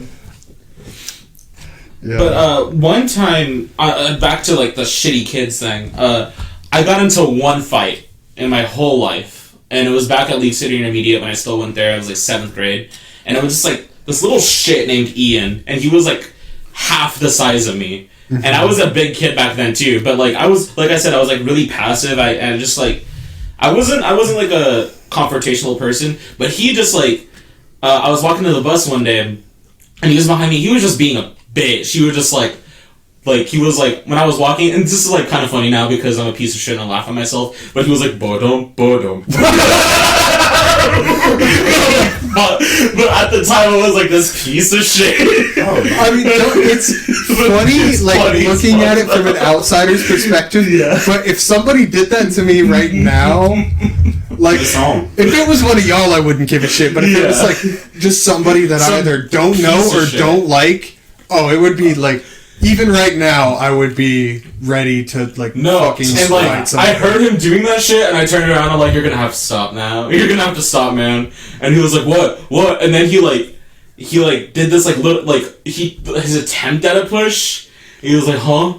And I was like, "Don't touch me." Like, what's wrong with you? I was like, "Bro, what the fuck?" I was like, "Don't touch me." And then he was like, "What are you gonna do? What are you gonna do?" And then he kind of hit me. Like, just a little bit, but it didn't even hurt, and I was just like, I didn't want to hit him, because I knew if I hit him, I would break something, so I just picked him up and threw him. I literally, because I was in football at the time, so I was just like, I just threw the kid. Was at the end of the whole... Yeah, no, and he got up, he was like, "Did you just fucking throw me?" And I'm like, "Yeah. No, leave me alone." I love that whenever bullies are like, "You defended yourself?" Yeah. It's like... Yeah. No, I wasn't even that big in 6th grade. I was just full of unbridled rage. Cause I was 4'11", which is slightly 4'11", 5 foot, which is maybe slightly taller than the average 6th grader, but about on par. Yeah. So I wasn't especially big. I mean, I was fat. I was really fat in 6th grade. I was almost 200 pounds at 4'11" in 6th grade. Oh. So I was a fucking dodgeball. But no, I was just pure unbridled rage, and kids would try to fuck with me, and I was like, I'm not having it. And then in the next year, I grew a foot and didn't gain any weight. So I went from being 4'11", 200 pounds at 6th grade to by the end of 7th grade being 5'11", 200 pounds. So it was and all of a sudden everyone was like, I'm not gonna do those things went hand in hand. He's I was a fucking unit of a middle schooler. I wish I was still that much of a unit compared to everyone else around me. I think I might have actually gotten into one other fight, but I can't remember because I did black out. I looked like one time, and I was just so pissed, and it was one of my worst bullies ever. And I was at Westover Park where I used to live. It was back to League City Intermediate again. That was the worst time of my life, honestly. But I was just chilling, and he was this fat, fucking horrible ginger who stunk. And I fucking hate, he fucking smelled like fries for some reason. He was disgusting. He had like green teeth and shit because he never fucking brushed his teeth. Wait. League City Intermediate? Yes. Don't say this Chris fool's Thunberg. name. Anyway. Alright. Anyway. I know him because I used to throw shot put against him. He was a little bitch. He couldn't throw shot put 10 feet. He had the audacity, and it was the most horrible shit you could do to another human being, I feel, other than, like, rape or, like, kill them or something. He was a piece of... And, like, he, like, walked up to me, he was like, yo! And I was like, huh? He was like, what are you doing? And I was just like, I'm just chilling. And he was just like, yeah? And he fucking... Like, to this day, it's like... I don't know what happened. Like, I just blacked out. I was so pissed. He reached into his pants, scratched his balls, and slapped me. That's fighting. I don't know what happened after that. I don't know what happened. I don't know. I was at home. Like, my next memory after that, I was at home. And I like... There was bruises or something, but I don't know. Like, I remember he was bruised at school. Like, just a bunch happened. Like, I don't... Like, why would you do that? like that's horrible. Yeah. I think that's like ADD, you know what I mean? Like, the difference between, like, an adult and a child is, like, children just don't know, like, because I definitely had that problem. It's like, the idea comes to your head, and before you have the time to, like, filter it out, it's like, is this a good idea? Like, I'm just gonna do it. But it's like, yeah, and, like, that's definitely my biggest character development since being in middle school. So, like, imagine, like, this person you don't even fucking like. He fucking stinks. He's disgusting. Smells like sweaty fries. Fucking fry smeller. Scratches his balls and fucking slaps you. Green teeth. Yeah. That's the worst. No, whatchamacallit? I think the worst. I think that's one of the worst possible things. Is, like, smelling bad is one of the worst things a human being can, like, do. Yeah. Like, just in terms of, like, it's like, man. If you're not homeless, you don't have a fucking excuse. That's all I have to I'm say. good. Please, If you're not homeless or being abused, you have no excuse. at least don't have a smell, you know what I mean? Like, most people, like, it's probably because my nose is weak, but, you know, I don't be smelling a lot of people. Bro, But, like, some This dude people walked around smelling like fucking McDonald's. Like, I'm not gonna lie, like, sometimes They smell after delicious. like after football practice, like during football practice that we had like in the middle of the day, there were some days I didn't have time to shower and my Well, ball sack smelled like onions. Oh my fucking god! This is terrible. Oh my god! The most depressing part of my life was one time after that, I went to the bathroom and Blake Merriman was in the urinal next to me. And I start pissing and he just goes, "Who fucking farted?" And I didn't have the heart to tell him that was just how sweaty ball. No, that's awful. No. Oh my god. I was just like, I mean, all guys know that feeling. Like, Oh yeah. Did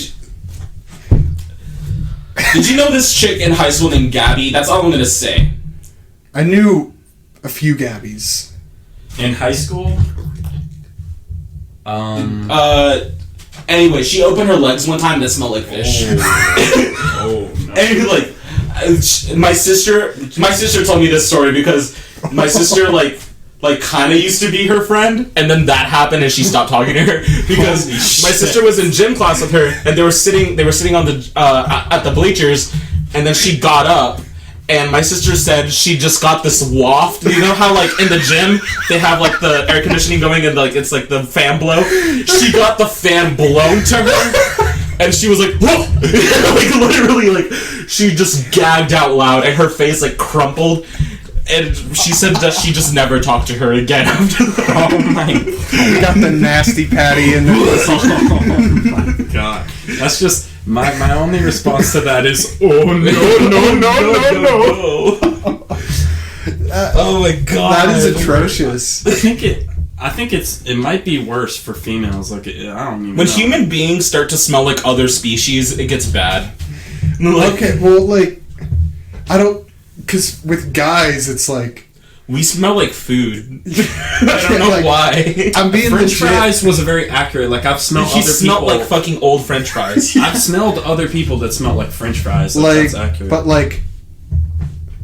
Stinky ball sack smells like raw onions. Yeah, but that's why I like if that ever happens, which it usually takes about 2 days. Like if I was to not take a shower, like at the end of the second day, it's like my balls are gonna be smelling. You know what I mean? But like that's why I like taking a shower. So I'm like, hey, my balls don't smell anymore.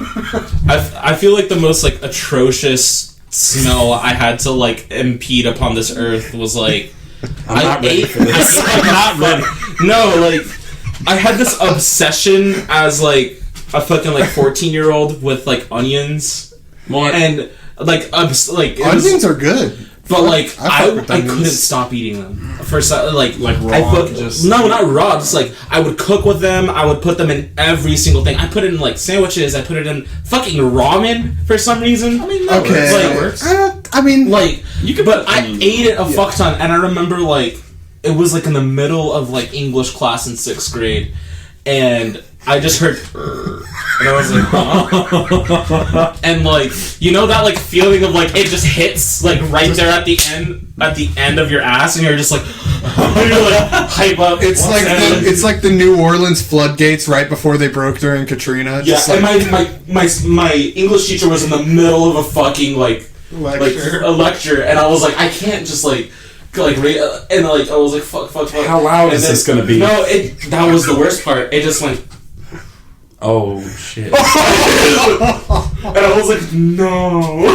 And then it smelled like a whole fucking like farm in that shit. Like I think my table partner knew what happened. Like he like looked over and he was like, fuck. And like he like under his breath. And I was like, no. No. See, and it just made its way across the whole classroom, and everybody was like, "Oh!" Like even my teacher was like, "Oh fuck." See, I'm happy I feel like I don't like school. You're around so many people, so the opportunity to smell like BO it's just higher. You know what I mean? Yeah. Like, the life I currently live, it's like, I don't have to worry about smelling people anymore. Yeah, I see like 3 people a day, bro. Like, but there's one old man who works at Domino's, and the BO is real. Like, if he walks by, I have to close my shit. And some people think like, I had this coworker actually at Domino's too, and like his philosophy was like, well, I'm at work, I'm just gonna take a shower after, and I'm like. Never before? Yeah, like, you're like, bruh, like, it's kind of disgusting. The only time I might justify something like that is, like, if I'm going to the gym. Yeah. Like, I'm not going to shower before, like, right before the gym, unless I literally just smell like the devil's ass. Yeah. If you're stunk, like, you gotta do something. That's why I like going to the gym super late. So that, like, there's, like... Just let your stank permeate throughout the gym and no one's there. No. Alright, that's not the reason. I go just because I guess I like being alone in the gym. But, yeah. Like... I remember I made the mistake of going to the gym during the day. And it was at Planet Fitness, and I was like, okay, I'm done with my workout, and I went to the locker room to go get my shit, and I turned the corner, and there's just, like, this old black man...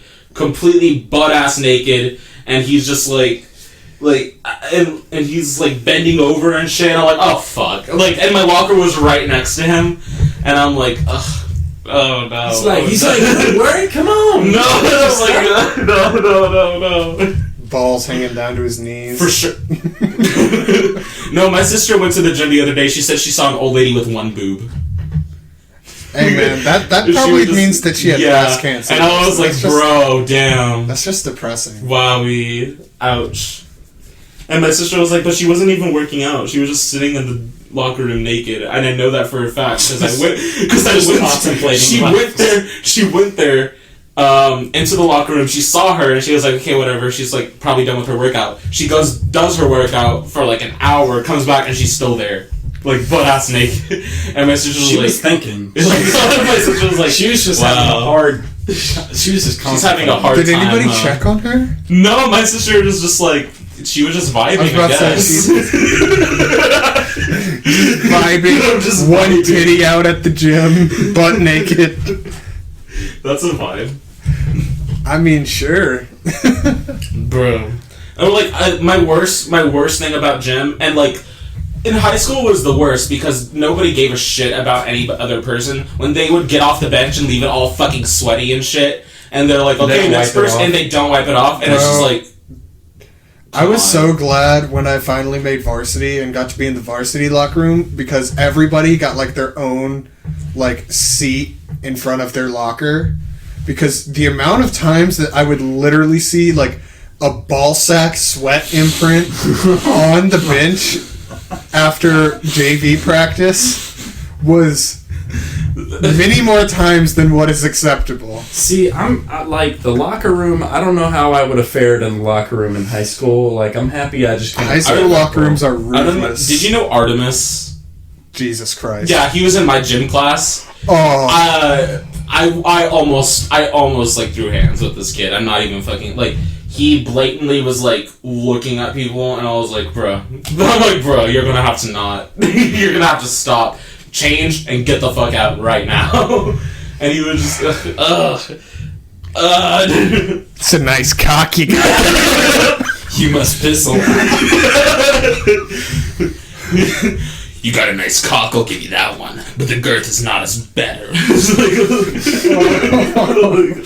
Please stop. No, The varsity. I'd only want to squabble if he gave me a low rating. I'd be like 1 out of 10, bro. He's like 3, and you're like, go back. Boom, boom, boom, boom, boom.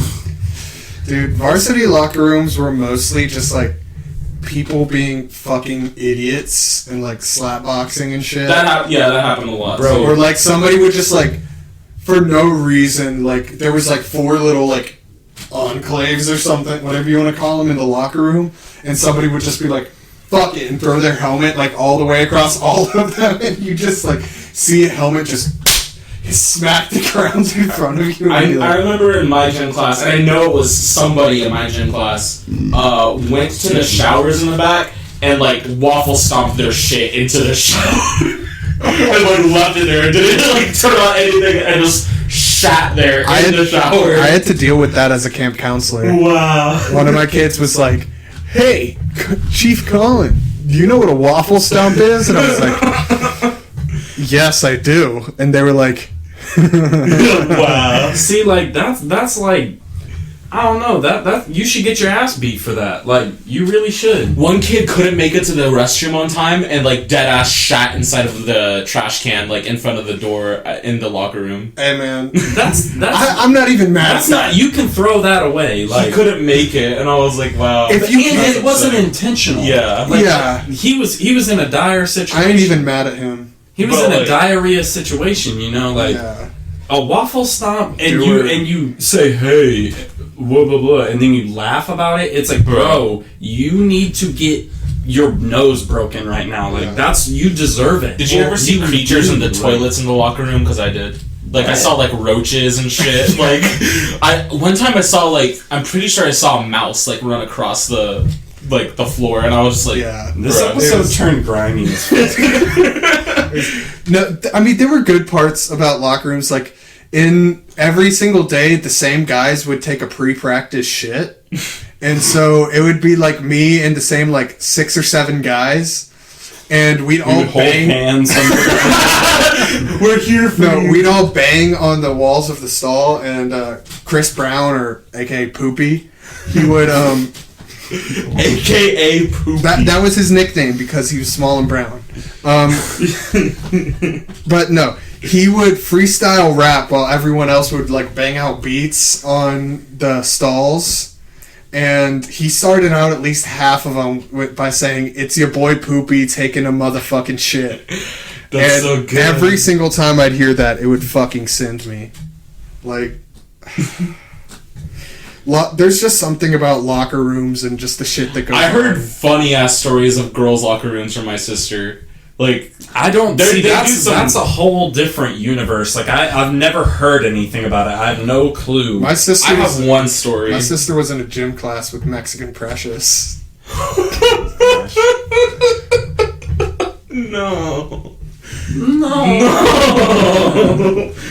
But my sister, like the fish smell one was like she said one time it like permeated throughout the locker room, and like all the other girls were like, this nasty bitch, like under their breath. Oh gosh. And like she one time she like went to the girls' version of their bathroom, which is much cleaner.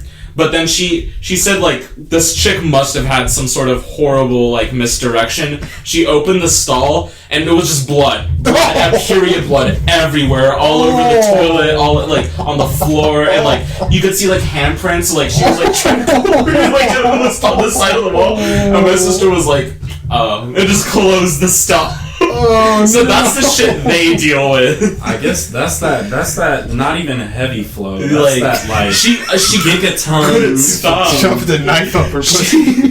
Oh my, this is terrible. Bro, and I was like, Andrea, are you fucking serious? And she was like, yes, it was probably like the most horrid thing I've seen. The janitors. The fucking janitors. The janitors for Clear Springs High School, they are a unit. On constant suicide watch.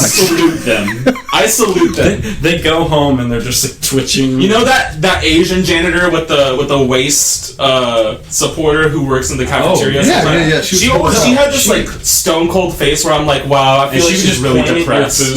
Your food, like you would need to be done, and but she'd be like wanting you to give it to her. It's like, yo. If I'm thinking of the same person, she also would hook you up though. Yeah, she that never happened to me. She was dope. I mean, I didn't necessarily have a problem with her. It was just funny that, like, literally everything. Okay, here's the thing. It's on her side of the table. I understand pointing, and I would help her if something's on the other side of the table. I'd give it to her so she could throw it away. But there would be something right in front of her, and she would point at it and make us get. And it's like, I mean, like, aren't you kind of like paid to do that? I'm thinking of a different lady then. I was thinking of a lady that worked in the actual like lunch line. No, I'm thinking of the one who like walked around with the trash can. Yeah, I know who y'all are talking like about now. Mega depressed all the time, and I was like, fair enough, you have this job. Yeah. I mean, like, I feel like the definition of hell is being a Clear Springs High School janitor for all eternity. No, what's worse is, did y'all ever go to Saturday school? Yeah. That Asian lady that ran Saturday school was a fucking demon. You talking about the really short one? Yes. Yeah, I had her in a bunch of classes. She was just like socially goofy. Like, okay, I have one thing I want to say. But like, she'd try to make jokes, but she'd be angry while she made the joke, so it just came off as her like socially weird. And then That's like what you I'm had to saying. be like, socially like it's like, oh shit. But she was just. She would talk and like kind of repeat herself over and over and over, and it's like, I got it. But She would just kick people out of Saturday school for like absolutely like. There was a kid sleeping, and she was just like, "You're gone. Like you don't get credit for the hours you spent here. Leave." Damn.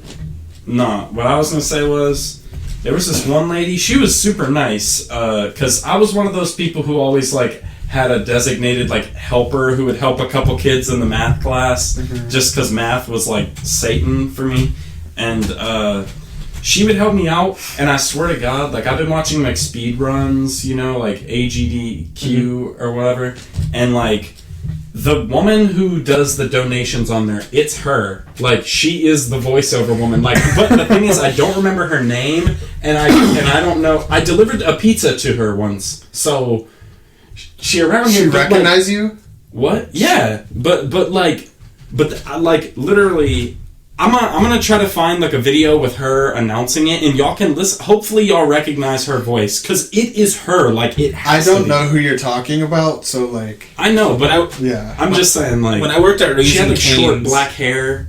When I worked at Raising Cane's, Mr. Scott and Miss Farrington both went through the drive-thru, and I was running the drive-thru at that point, and I was just like, bruh, I hate both of you, and like. They try to have funny conversations. Like, no, she was like, Miss Farrington was like, so how you doing? I'm like, here's your at chicken. work. I'm working. I want to die. Yeah, I'm like, bro, like, don't talk to me. You straight up weren't cool. I'm about to start staring at motherfuckers. I heard give them their chicken. I heard the biggest mega bitch of school was the nurse, though. I never visited her, though. Yeah, no, she was cool. I heard a lot of like shitty like stories about her. Like she sent like one of my other friends home. No, she sent one of my friends back to class because she thought she was faking her fever or some shit, and she had like a fever of like 102 degrees, and then she like almost passed out inside of her class, and they were like, "Oh, yeah, you're gonna go home now." The nurse, all my experiences with her, because I had to, when I had surgery on my shoulder, I'd go in there once a day for like, after I was done with, because it was after I was done with football at least, I'd go in there like once a day to just like get more ice and shit. And, what's up, bitch? Yeah. And where's my ice? I'd just kind of chill out for a little bit. And she was always like really nice to me. The trainer, however, Clear Springs head athletic trainer, was a douche. I heard about that one. Like, so, on this dumb asshole's advice, I almost, like, lost my right arm. So, what happened is, I mean, I've told the story of my shoulder injury a few times, but TLDR, my shoulder fucking exploded. Yeah. Tore the labrum, dislocated it, broke it on both sides. There was a chunk of bone floating around in there. Just lost most of my cartilage. It was nasty. So I go in, and I go to the trainer right after it happens initially, and I'm like, hey, something's wrong with my shoulder. Takes a look at it. He's like, yeah, I think you just strained it a little bit. Just put some ice on it for a few days. You'll be good to go. So I'm like, okay. Put some ice on it for a few days. I'd sit out of practice. But I was good to go in time for the next game. Even though, like, I was supposed to be one thing, but, like, it was like I was supposed to be the backup left guard, but yeah, I was relegated to, like, I was only suiting up in case of an emergency. Yeah, all the guard was, like, knocked out or some shit like that. Yeah. So, but I do my warm-ups, and I'm, like, fairly confident, because I'm like, oh, yeah, he would know if, like, something was really up with my shoulder. And I go up against this one guy, Eric Schultz, and I hit him, and I just hear my shoulder just go, crunch! Oh. And I'm like, fuck me. That was not nothing. Yeah. And so, I'm in, like, huge amounts of pain. Thank God I don't have to go in that game. And I go to the doctor, and they're like, yeah, you're lucky you still have use of your arm. Like, it totally could have been just completely fucking destroyed. Wow. And I would still, like, to this day, have, like, very little use of my shoulder. If, like, I would have continued on that. Which was Coach Longo's advice. Like, wow. So it's like, literally, if I had to say to myself, like, something is, like, actually fucking wrong. And if I didn't, like... If you, like, trusted him, like, 100%. Yeah. Yeah. And so many other people have the same exact experience.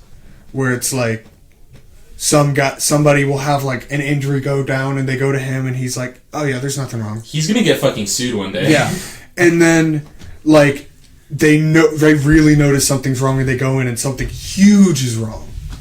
And it goes back, like, I was working out at the gym, and I met a guy who played football for Springs back in, like, 2010.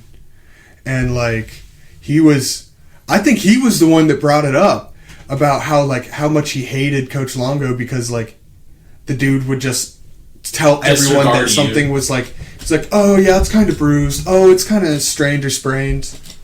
And it's just like... Yeah.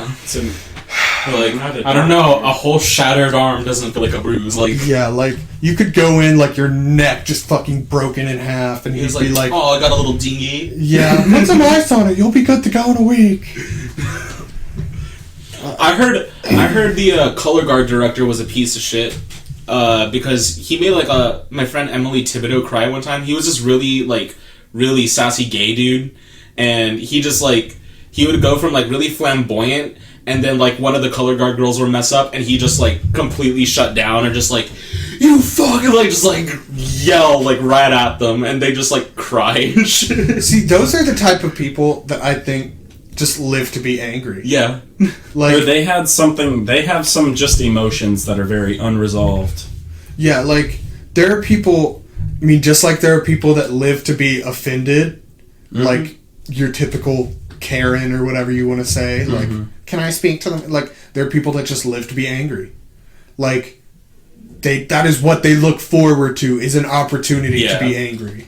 My little sister was unironically scared of Coach Knight, the softball coach at Clear Springs. Oh, yeah. Because, like, she, like, you gave her any kind of, like, anything, she would make your life like a living hell. She'd be like, oh, and she would like take pleasure with it too. Like she's like smile and everything, and she's like, you're gonna have fun today.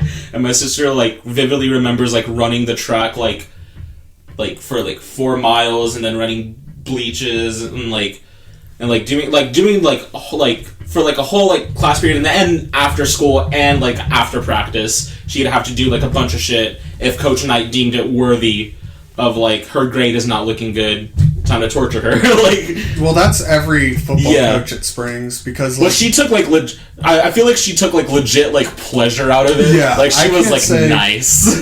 Coach Nelms, which I love Coach Nelms. Coach Nelms is like my favorite coach I've ever had. He had some anger problems for sure. Yeah. Which, if you were not on the receiving end, could kind of be funny. Because, like, his eyes would pop out of his head, and we'd always joke that his eyes were gonna, like, he'd wear sunglasses, and we'd always joke that one day he's gonna get so mad that his sunglasses are just gonna fly off. And he was just, like, a funny guy in general. Yeah. If you were the one getting yelled at. He was in charge of, like, punishments for failing grades. Yeah. Which I did not give a fuck about, like, actual schoolwork in high school, so I had those a lot. Ooh. And he'd make you do this thing called Dirty Squirrels. And Dirty Squirrels is bear crawls, except you have to stick one leg in the air the whole time.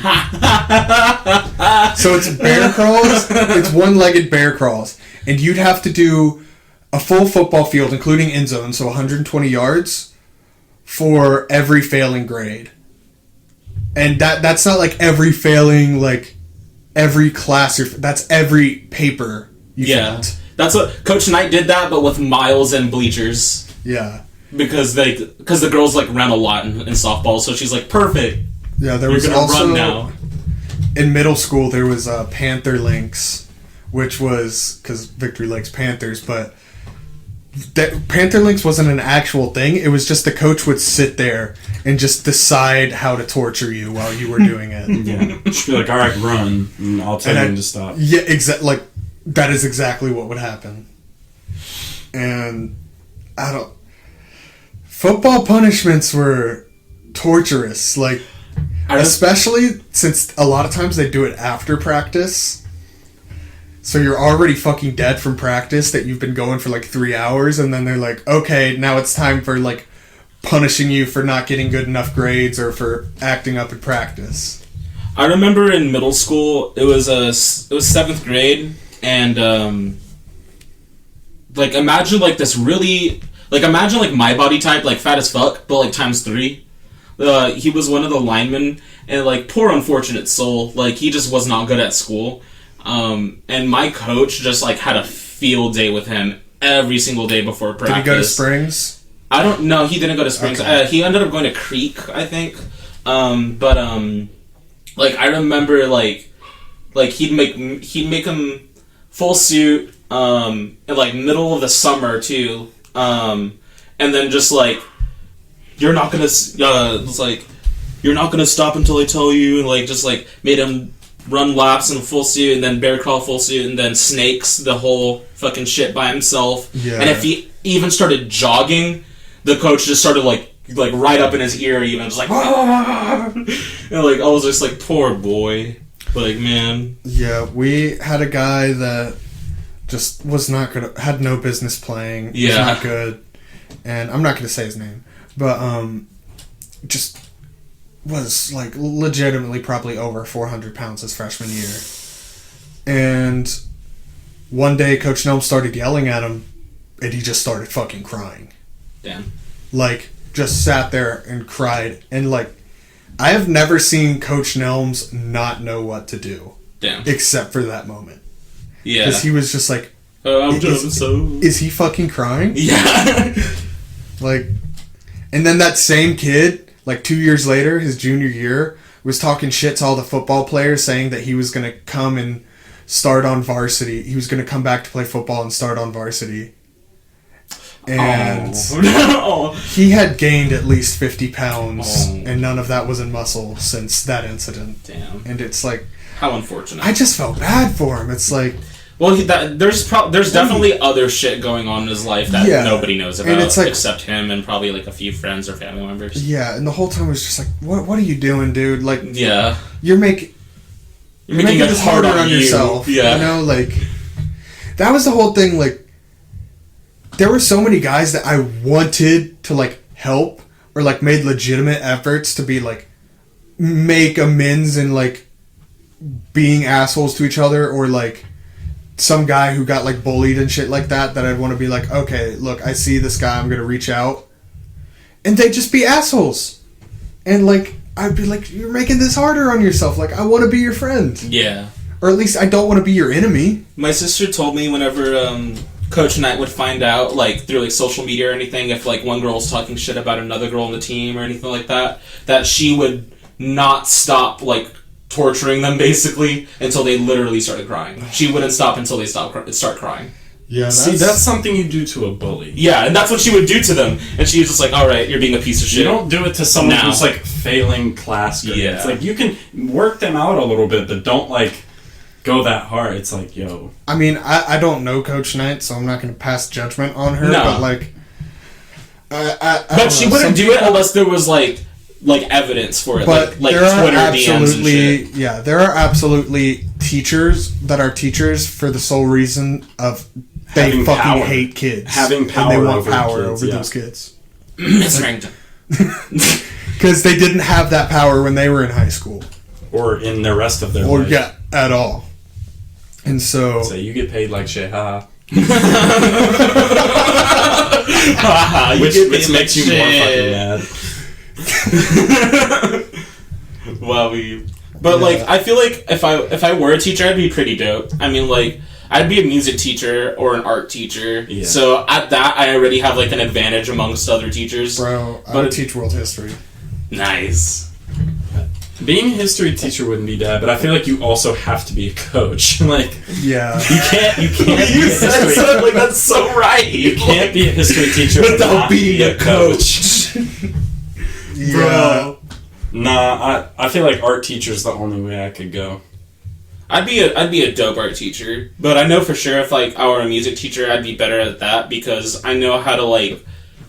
I was a section leader for all of high school for the cello section, and my job was whenever Miss Fraser didn't want to do shit, I would do it. Mm-hmm. So if she didn't want to feel like making people practice, I would have to make them practice. Yeah. So she'd just be like, section leader, and I'm like, yeah, and she'd be like, go to the practice rooms. So she would make me go to the practice rooms, and basically she'd give me this list of things to like yell at them about, and I'd just be like, your finger position is not in the right place. You're gonna have to extend that further. If you don't, like, you're gonna have to practice even more. No, we're not. No, they just like practice them even more and like make them like stay longer for practice. You have to hold a tuba. Which after a while, sitting in the cello position, if you're sitting like this for like 4 or 5 hours like straight, like it's pretty fucking some posture. Yeah. And then like especially whenever you're like playing really hard and your fingers start to you've seen those pictures on like Instagram and shit. My fingers start to bleed after a while. Like it starts to fucking suck. And so like that was like my responsibility for a bit. And like I feel like if I were a teacher, I wouldn't like push people that hard. I just like sit them down and be like, yo man, you sure this is like the coolest thing for you to do? Like there's art programs and shit. Yeah. Like I would like get to the bottom of it, you know? If I was a teacher, I like to think I'd be cool, but I'd also definitely be like really fucking petty with like the dicks. Oh, if I had dick children, no. But it's like I also feel like that's not the role a teacher should like. Yeah. Maybe it'd be self-fulfilling a little bit, but like that's not the role a teacher should have. So. I'm not gonna say her name, because it would probably get her in trouble, and she still works there. But definitely one teacher straight up like lost it during class one day, and like just like yelled and like cursed at this one kid. It was just like I think This sounds like familiar. Was I there? Or I think you might have been, but like she just completely like was just lost her shit. She was like, no, you're being fucking dumb. Like literally like told him that, and he was like, just like she was just done. I at least like heard about it. Yeah. That sounds really cool. It kind of like spread around the school for a bit, and people like talk shit about it, but nothing happened with it. I know like maybe a report was made or anything like that, but she still works there, so that's why I'm like, I'm not going to bring her name up or anything, but like, yeah, I could totally see myself, like, if I'm under a stressful like personal life situation and some kid is being a fucking dick to me, like at my job, I could totally see myself just losing on that little piece of shit, because like it's just like you get paid low, and like I respect a lot of teachers because that's a noble fucking they job. help kids. Like, yeah. The ones that are in it for the right reasons are fucking amazing. But yeah, I know a little bit about how I would be a teacher because I have so much experience as a camp counselor. Yeah. And it's like, one hard lesson I had to learn, like, at the beginning of me being a camp counselor was that, like, you can't always be, like, their friend. The fun counselor. Yeah. Like, you can be, if the kid is like cool, yeah, like, and like they don't fucking like fuck it up. My philosophy has basically become you have to like lay down the law at the beginning, and you don't have to be mean about it. Yeah, but you have to lay down facts. the law, and when kids break it, you have to follow through. And once kids learn, like, okay, this person is for real, all of that, like they're solid on these things. And once that's in their brain, you can start getting chill with them. Yeah. There are, however, kids that are just going to be dicks no matter what, and that sucks for everybody else in the cabin, or if I was a teacher in the classroom. Cause do y'all do like unit punishments and like the whole place? No. Well, sometimes. I mean, damn, that sucks. It can be like we have a rest time, a mandatory rest time. Yeah. Because the kids say they don't need it. They're like, I don't want to rest. But it's like, if they don't have their rest time, they're going to be fucking dead by the end of the night. Yeah. And it's like, me too. I need that too, as like the counselor, the person in charge. And so one rule I always put in place at the beginning, and then if they're good about it, I take it away.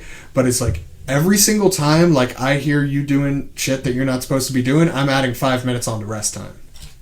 Oh. And usually that gets kids to like shut up. Yeah. Because they don't want to be, because they don't like rest. Yeah, because it's boring for them. Yeah. And so that gets them to shut up, and they don't want to be the kid that causes trouble for everyone else. Yeah. Sometimes there's just those kids that don't care. I remember in football, because football was all unit punishments. Yeah. Like, everybody got fucking shit for it. One dude didn't show up for practice for like 3 weeks. Uh-huh. And so that entire time, we were just fucking like being tortured. Like, because he was like getting on our ass. He was like, y'all need to like get in contact with him and like try to get him to come up to the practice. If he's not going to be at practice, he needs to leave football. But as a unit, that's y'all's team. And this was League City Intermediate, so they're already a shitty football system. I was about to say, y'all kind of suck. Yeah, no, we did. And that's how they handled shit. And I was like, that's fucking retarded. That's pretty dumb. And it steamed like really like negative feelings towards this kid, and I don't know what this kid went through, but I know he got his ass beat by like half the football team. Yeah, here's the thing, is that you can, once you realize that this isn't something, like, it's really, does this kid have a conscience? Because like, if he has a conscience, he's gonna like correct himself for the sake of the people around him. If he doesn't, he's gonna keep being a dick. And that's when group punishment isn't gonna work. Yeah.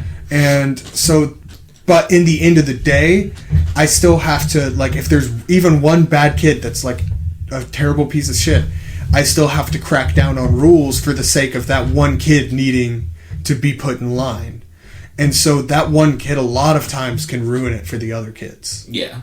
And, I mean, I've had nightmare cabins. People used to joke. They'd be like, oh, gosh, I got paired with Collin this week. We're going to have a bad cabin because I just had the worst luck. I had terrible fucking cabins for so long. And I'd have cabins where, like, just horror stories for camp counselors. Like, for the next, like, 3 staff trainings after that, my cabins were always used as examples of, like, how things can go wrong. Yeah. Like, I had a kid, and this is kind of funny, but it's also hugely disrespectful. But I had a kid, one of my campers was getting baptized. Mm-hmm. And I was sitting there with all my other campers, and this kid's family is here. All the camp people are here. Yeah, it's a big moment for everyone's there, yeah. And this kid's getting baptized. They're filming it, all of that. Yeah. And as the head director of the camp is saying, like, in the name of the Father, Son, Holy Spirit, I baptize you in the name of Jesus Christ, whatever. Yeah. As he does that, this kid just goes, No. Like, top of his lungs. No. Scream. Which, from an outsider perspective, yeah, kind of funny. But, like, if I saw that shit in a meme, like, that'd be pretty funny. But, like, yeah, but, like, he's being moment, hugely disrespectful yeah. to this kid who's, like, going through, like, one of the biggest moments of his life. Yeah, like, that's the awful. kid's family is there, and I was just like... They're recording for, like, their grandparents or something. Yeah, like... And I just heard it when I was like, what is wrong with you? Like, yeah. And this was at the end of an already very long week. And then during the prayer afterwards, a different kid in the middle of, like, this, once again, like, serious moment. Yeah. We're all in prayer after the baptism, and they're, like, praying, like, oh, yes, God, like, please just help this kid along his path so that he would, like, see your will, whatever. And this kid just leans over and just rips the fattest fucking fart I've ever heard in my life. See, that might be funny. And That's even funny. It's funny. That's the problem, was that it was funny. Like, I can't help but laugh at the, like... No, I did not laugh at the time. I turned Did to you the find it funny in your head? In the back of my head, I was You like... were like, well, he did In the back of my head, I was like, okay, that's pretty funny. But at the same time, It's like, bro, we're praying. you have to take you have to take in, like, the larger perspective. Yeah, of course. After we were done praying, I tore into that kid. Yeah. Like, I was like, oh, so what made you want to do that? Like, and he was like, I just had to fart. And I was like, really? You had to fart so badly that you leaned over and giggled and the then whole time? Pushed. And didn't even try to hide it? Like, really? I don't know. That was... Bruh. I still have PTSD thinking about that week, man. Ugh. Kids can be little fucking satans. Yeah, you forget about that. Like I said, it's like in my current life, I'm never around kids ever. So it's like I forgot how infuriating kids can be. You know what I mean? And it's like that's why I feel like I could never really be a teacher. Like, and if I was, I'd have to be like a college professor because at least like most people are a little bit more mature. You know what I mean? Which, like, there are so many just amazing redeeming moments too. Like, every summer I work with this special needs kid named Shane. Mm-hmm. And, like, he's the kid in my Instagram profile picture. He is, like, my favorite child of all time. I love him so much. Like, and we have, like, this awesome, like, connection and stuff like that. It's awesome. I love that kid to death. And that's, like, one of the moments where it's, like, a lot more that makes it worth it. You know? Those are the moments that make it worth putting up kids ripping ass during prayer. You know, like, I don't know, being a camp counselor is fucking hectic, man. Because, like, as fun as, and you also, I've dealt with, like, serious shit too, like, call the cops serious shit. Because, like, kids, when not around their parents, go wild. Yeah. I had a kid get his shit rocked because he broke another kid's fidget spinner. Which I was like, that kid deserved it, but at the same time I was like, God fucking, like don't punch each other. Yeah. It's a fidget spinner, dude. Get another. Yeah, like $4 at a corner store. Yeah, like it's not that expensive. Not that deep. They sold them at the trading post at our camp. Oh wow. Yeah. So it's like, you know, like you could just go get one. It's like yours isn't even rare, you fucking scrub. Yeah, it's like big gas red one. I don't know. Kids are just little satans. Only time I feel like I was pretty quiet as a kid, so I didn't have an opportunity to be really fucking shitty. But I was one time pretty shitty, and it was like it didn't even like occur to me because I just said it like before I even thought about it. Like what Trey said earlier, like they just say things without thinking, and. Like, it wasn't even on purpose. I had no intention of hurting her feelings, but I was going to a funeral for my great aunt. Oh, no. And my great cousin, or, like, I don't even know. She's a cousin somehow.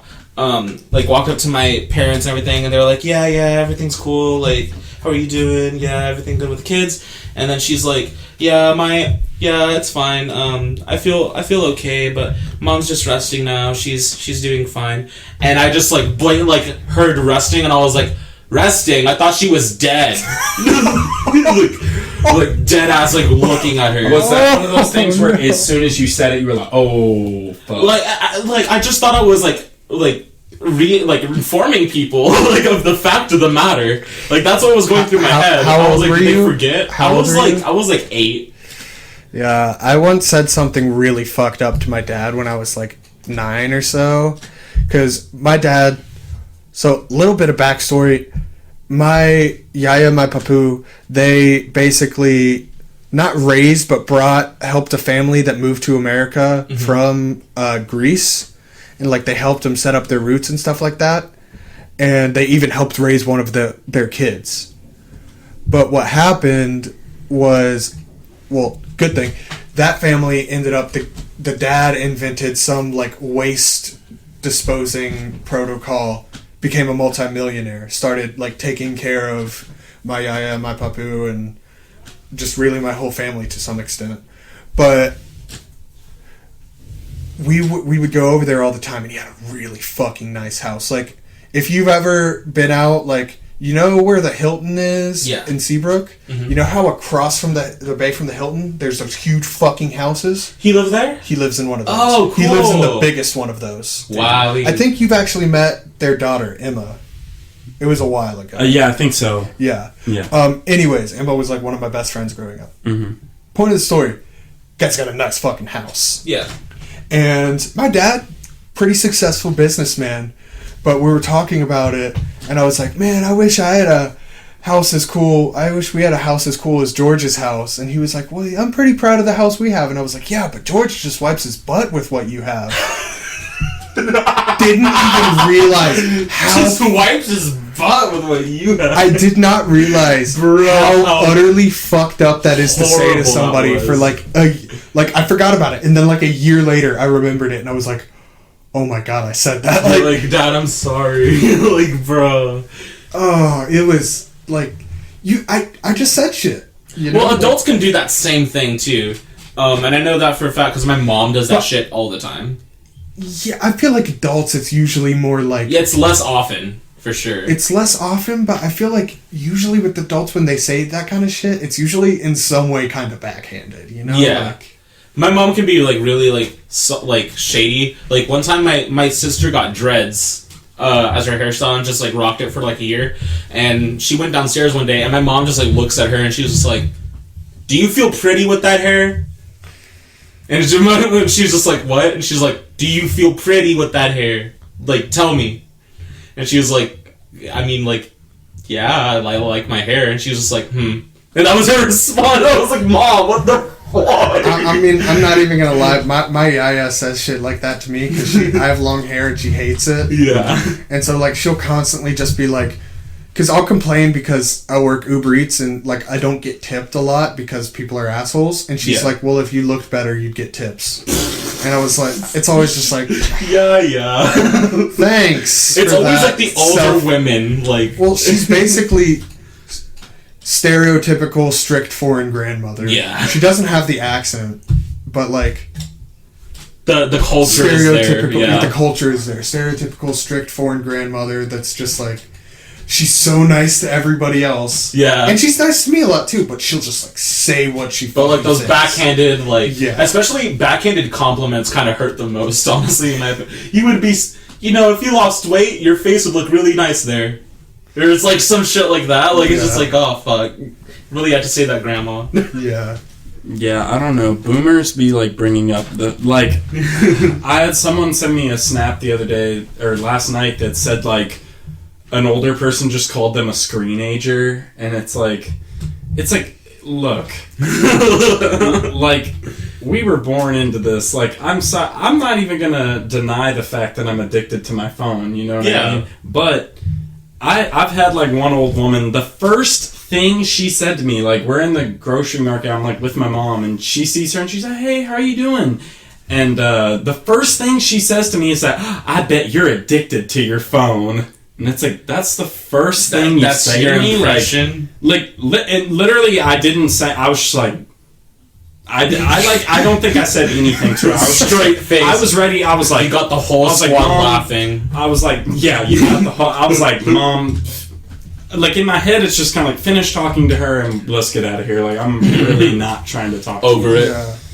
Well, that's like the whole thing. Like I hate it when people are just like, oh, you are of this, and this goes for any age, but like you are of this age, this is what you think. Like it goes towards like people just fucking hating like teenagers for no, like every boomer. Okay, I guess this is me also vastly generalizing boomers. But boomers fucking deserve it. No, a lot of boomers will just like assume that every single like person from the ages of like 15 to 25 is just like a hardcore Bernie bro with like dyed hair and hurt feelings all the time. And that's the thing, like I feel like I know a lot of kids actually like in our generation who just choose not to have like smartphones. They have like flip phones because I respect that. Like I wish I could. They like to keep their privacy to themselves. I'm like, actually, that's a pretty fucking like good idea for you. Like and like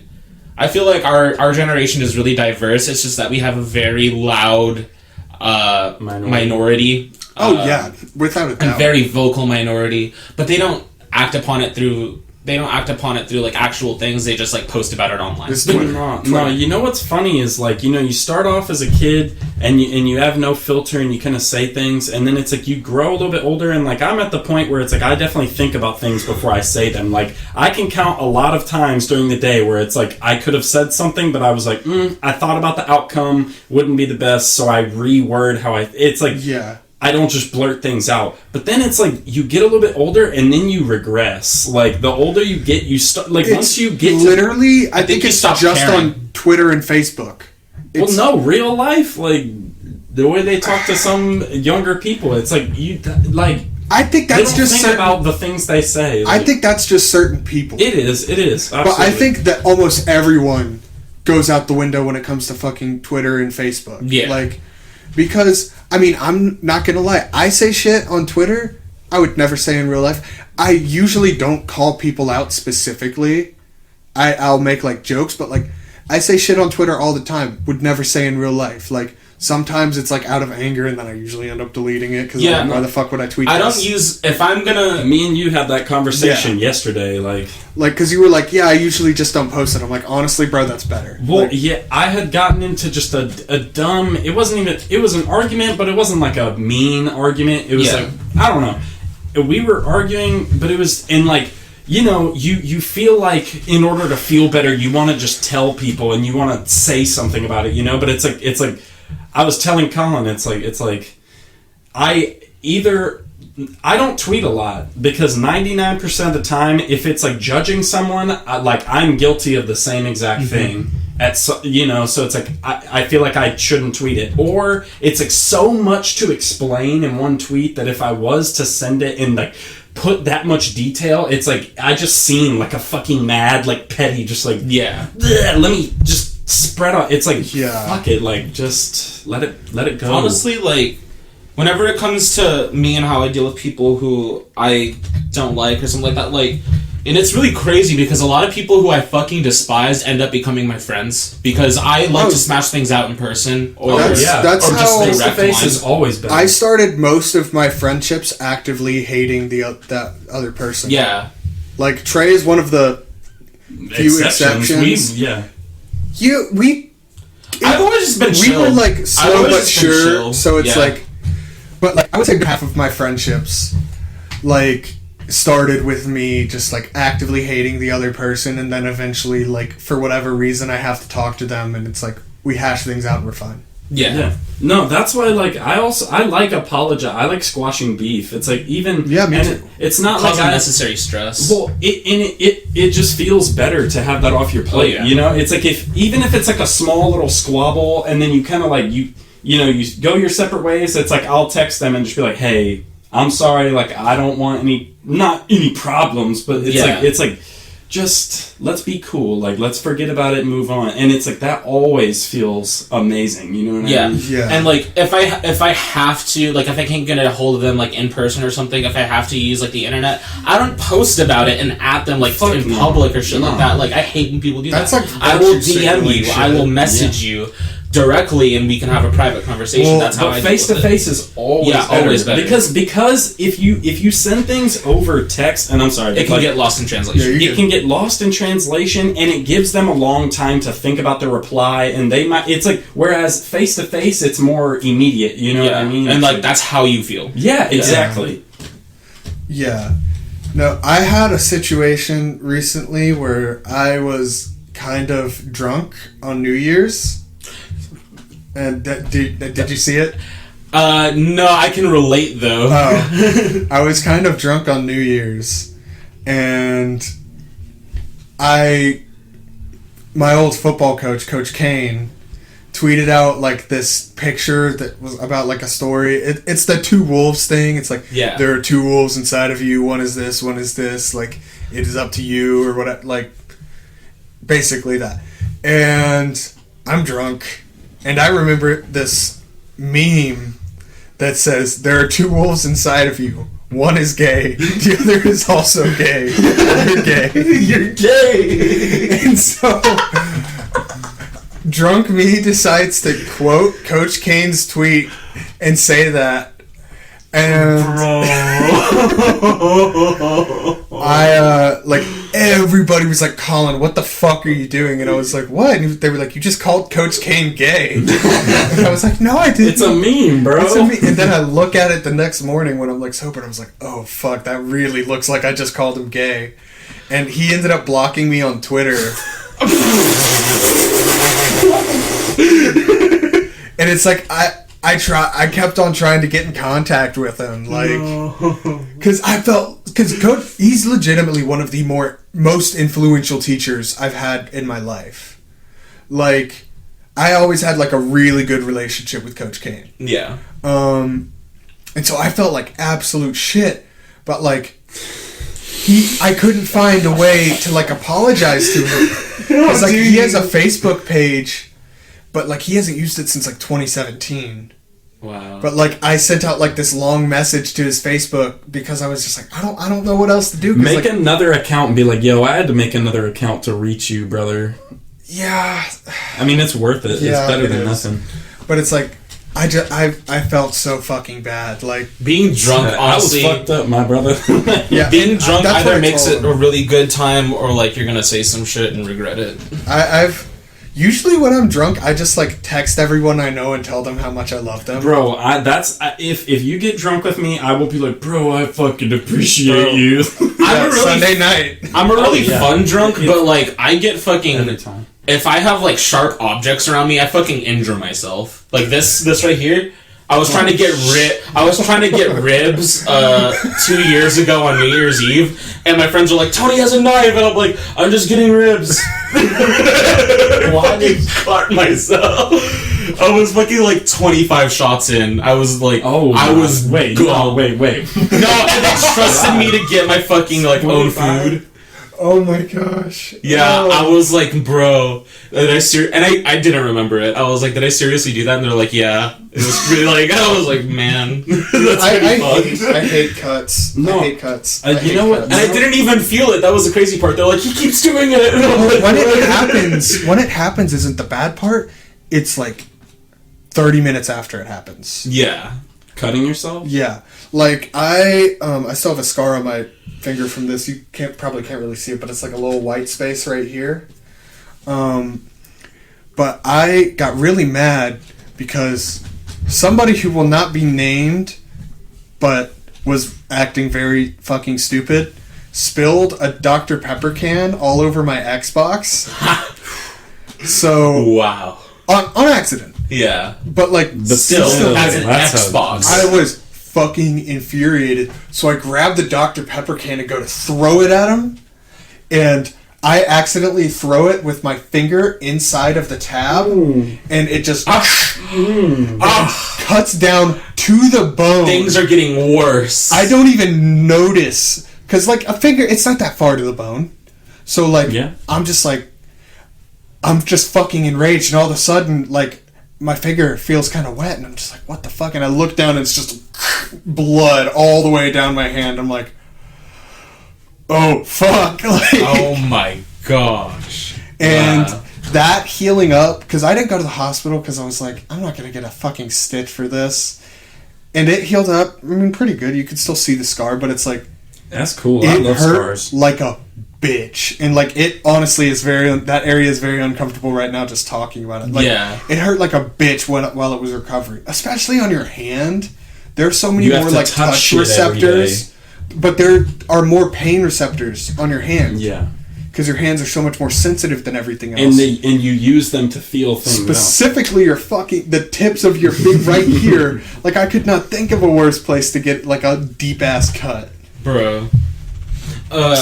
Like, in relation to, like, fucking injuries and shit, I went to, this past summer, I went on vacation with my best friend Nick and his parents and everything, and we went to a lake house, and it was just, like, a bunch of fucking alcohol everywhere, like, at the bottom of the lake, at the lake house itself, on the patio, and it was just free reign, so we were just, like, drunk for an entire week, and he was on the top of the patio, and like the lake is right there, and you're just like, bro, look at that, and he like points at this huge log, and he was just like, you think I could go get it? And I was just like, and I'm already like mentally not there, so I'm like, bro, I don't see why not. So he's like, okay, and he like jumps in and like dives, and then little did we know that was the tip of a very long iceberg.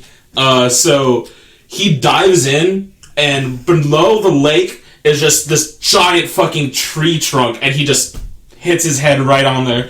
And I'm How like, did he not like get paralyzed? No, it wasn't too far. Like, the balcony was like, so like y'all can't see it, but it was like 5 feet up. It was like right here, like 5 feet up, and the lake is like on the floor. Still, like, there have been people that have been paralyzed by less. Like, Yeah, one time, fucking right here. I got a neck stinger at Schlitterbahn once. I also fucked up my upper lip because we were in, usually, like, when you get dumped out of a slide into, like, a pool area, it's a pretty deep area. You know, like, and I was on a tube, and it, like, connected to the lazy river. So I was like, this is deep. But I wanted to get out of the tube, so I just stand up and dive head first straight down. It's like 2 feet deep. Yeah. Got a neck stinger, and my entire upper lip was just bloody. Whoa. I had a scab mustache for the next week and a half. But yeah, I'm happy I haven't had a lot of crazy injuries in my life, but that also, I feel like they're in the future. You know what I mean? I almost Like, had one that could have been fatal, and was actually at Schlitterbahn as well. You know, Oh, at the really? Lazy River, how they have that wave part? Oh, I already know what and you're talking about. That thing that releases the waves. Yep. I made the mistake of, it was on a field trip actually. I was like, what if I was like, what does it do? And then it got too close, and I was like, I was like getting sucked into it because it was preparing another wave. So like, there's this fucking like maw of like water, and I'm Yeah. like, I'm gonna fucking drown if I let go of this wall. And I'm like, shit. And like, everybody else is looking at me, and all my other classmates are like, bro, he got fucking sucked in. I'm like, ah. And then the water rushes out, and I'm just I'm just like, I'm just like fucking like fly all the way across the fucking lazy river, and I knock into some bitch's like back, and I'm a fucking fat kid, so she's like, oh fuck. She gets knocked down too, and I'm like, wow, that was awful. Yeah, I've But had that was similar hilarious. experiences, except I'm a very, very strong swimmer. Yeah. So I would just do that shit on purpose all the time. Except one time I did it, I made the mistake of doing it while I was underwater instead of above water. Yeah. And it pushes me forward, and instead of pushing me up, it pushes me down and under. Oh, and so damn. I shoot out way far, and I probably would have fucking died if I was a bad swimmer. Yeah. But like, I shoot out way far, and I'm like trying to get up, and finally I have the opportunity, and I think I'm coming up to get a fresh breath of air, and I come up straight into a lady's ass. And so, like butt cheeks, like in yes.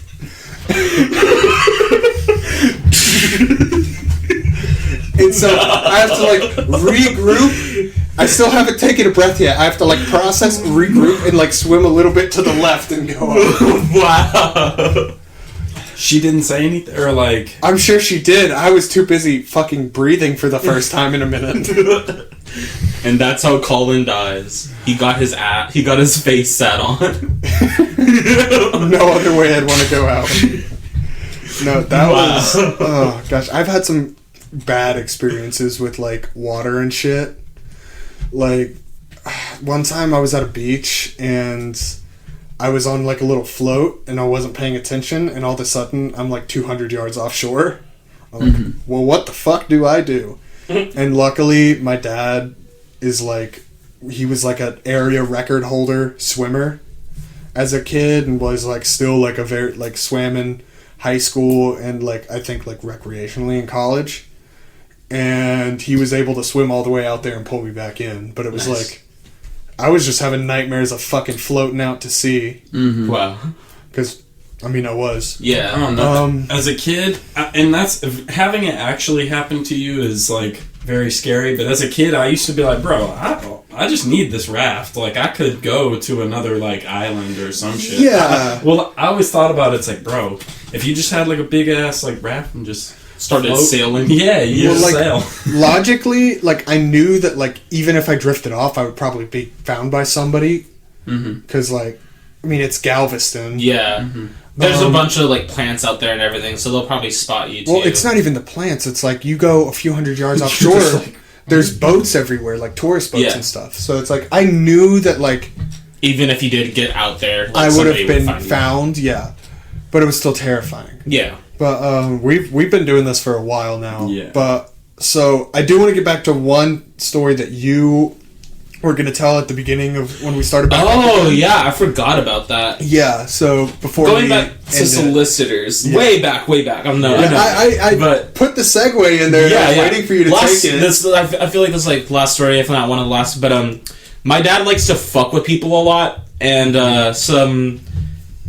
two really, like, they were just trying to spread their religion, and I feel really bad for them, but they were Mormons, and they walked up to my door and knocked on the door, and my dad's like, oh, perfect.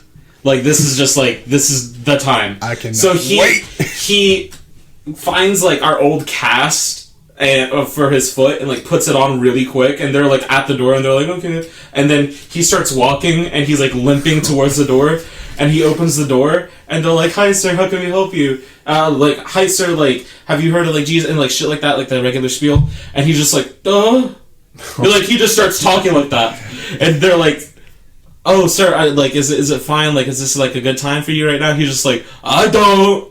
Like, just, like, responded, like, and he's just, like, because he can, like, make his eyes go that, like, to the sides of his eyes, and he just, like, spread out his eyes. He was like, huh? And they were just like, and they just walk away, and he, like, retardedly, like, slams the door, and then he just, like, nice. And the whole thing was caught on our, like, little ring doorbell, so it was like, oh my god. It was perfect. I kind of love that. Yeah. That's some shit. Do you love that video? If I could find that video, I'm gonna ask my mom when I get home. If you consider that video. Oh, yeah. Holy Jesus Christ. Oh, man. I think that's a good note to end on. Yeah. Disrespect solicitors. That's our message for today. If you don't take anything away from this podcast, anything else away from this podcast, take that away. And don't be a bully. Yeah. Just be safe at Schlitterbahn. Fuck China. Fuck China. And share this podcast. Yeah, share the podcast, like, subscribe. You know the whole fucking thing I say at the end of every podcast. Yeah, bye.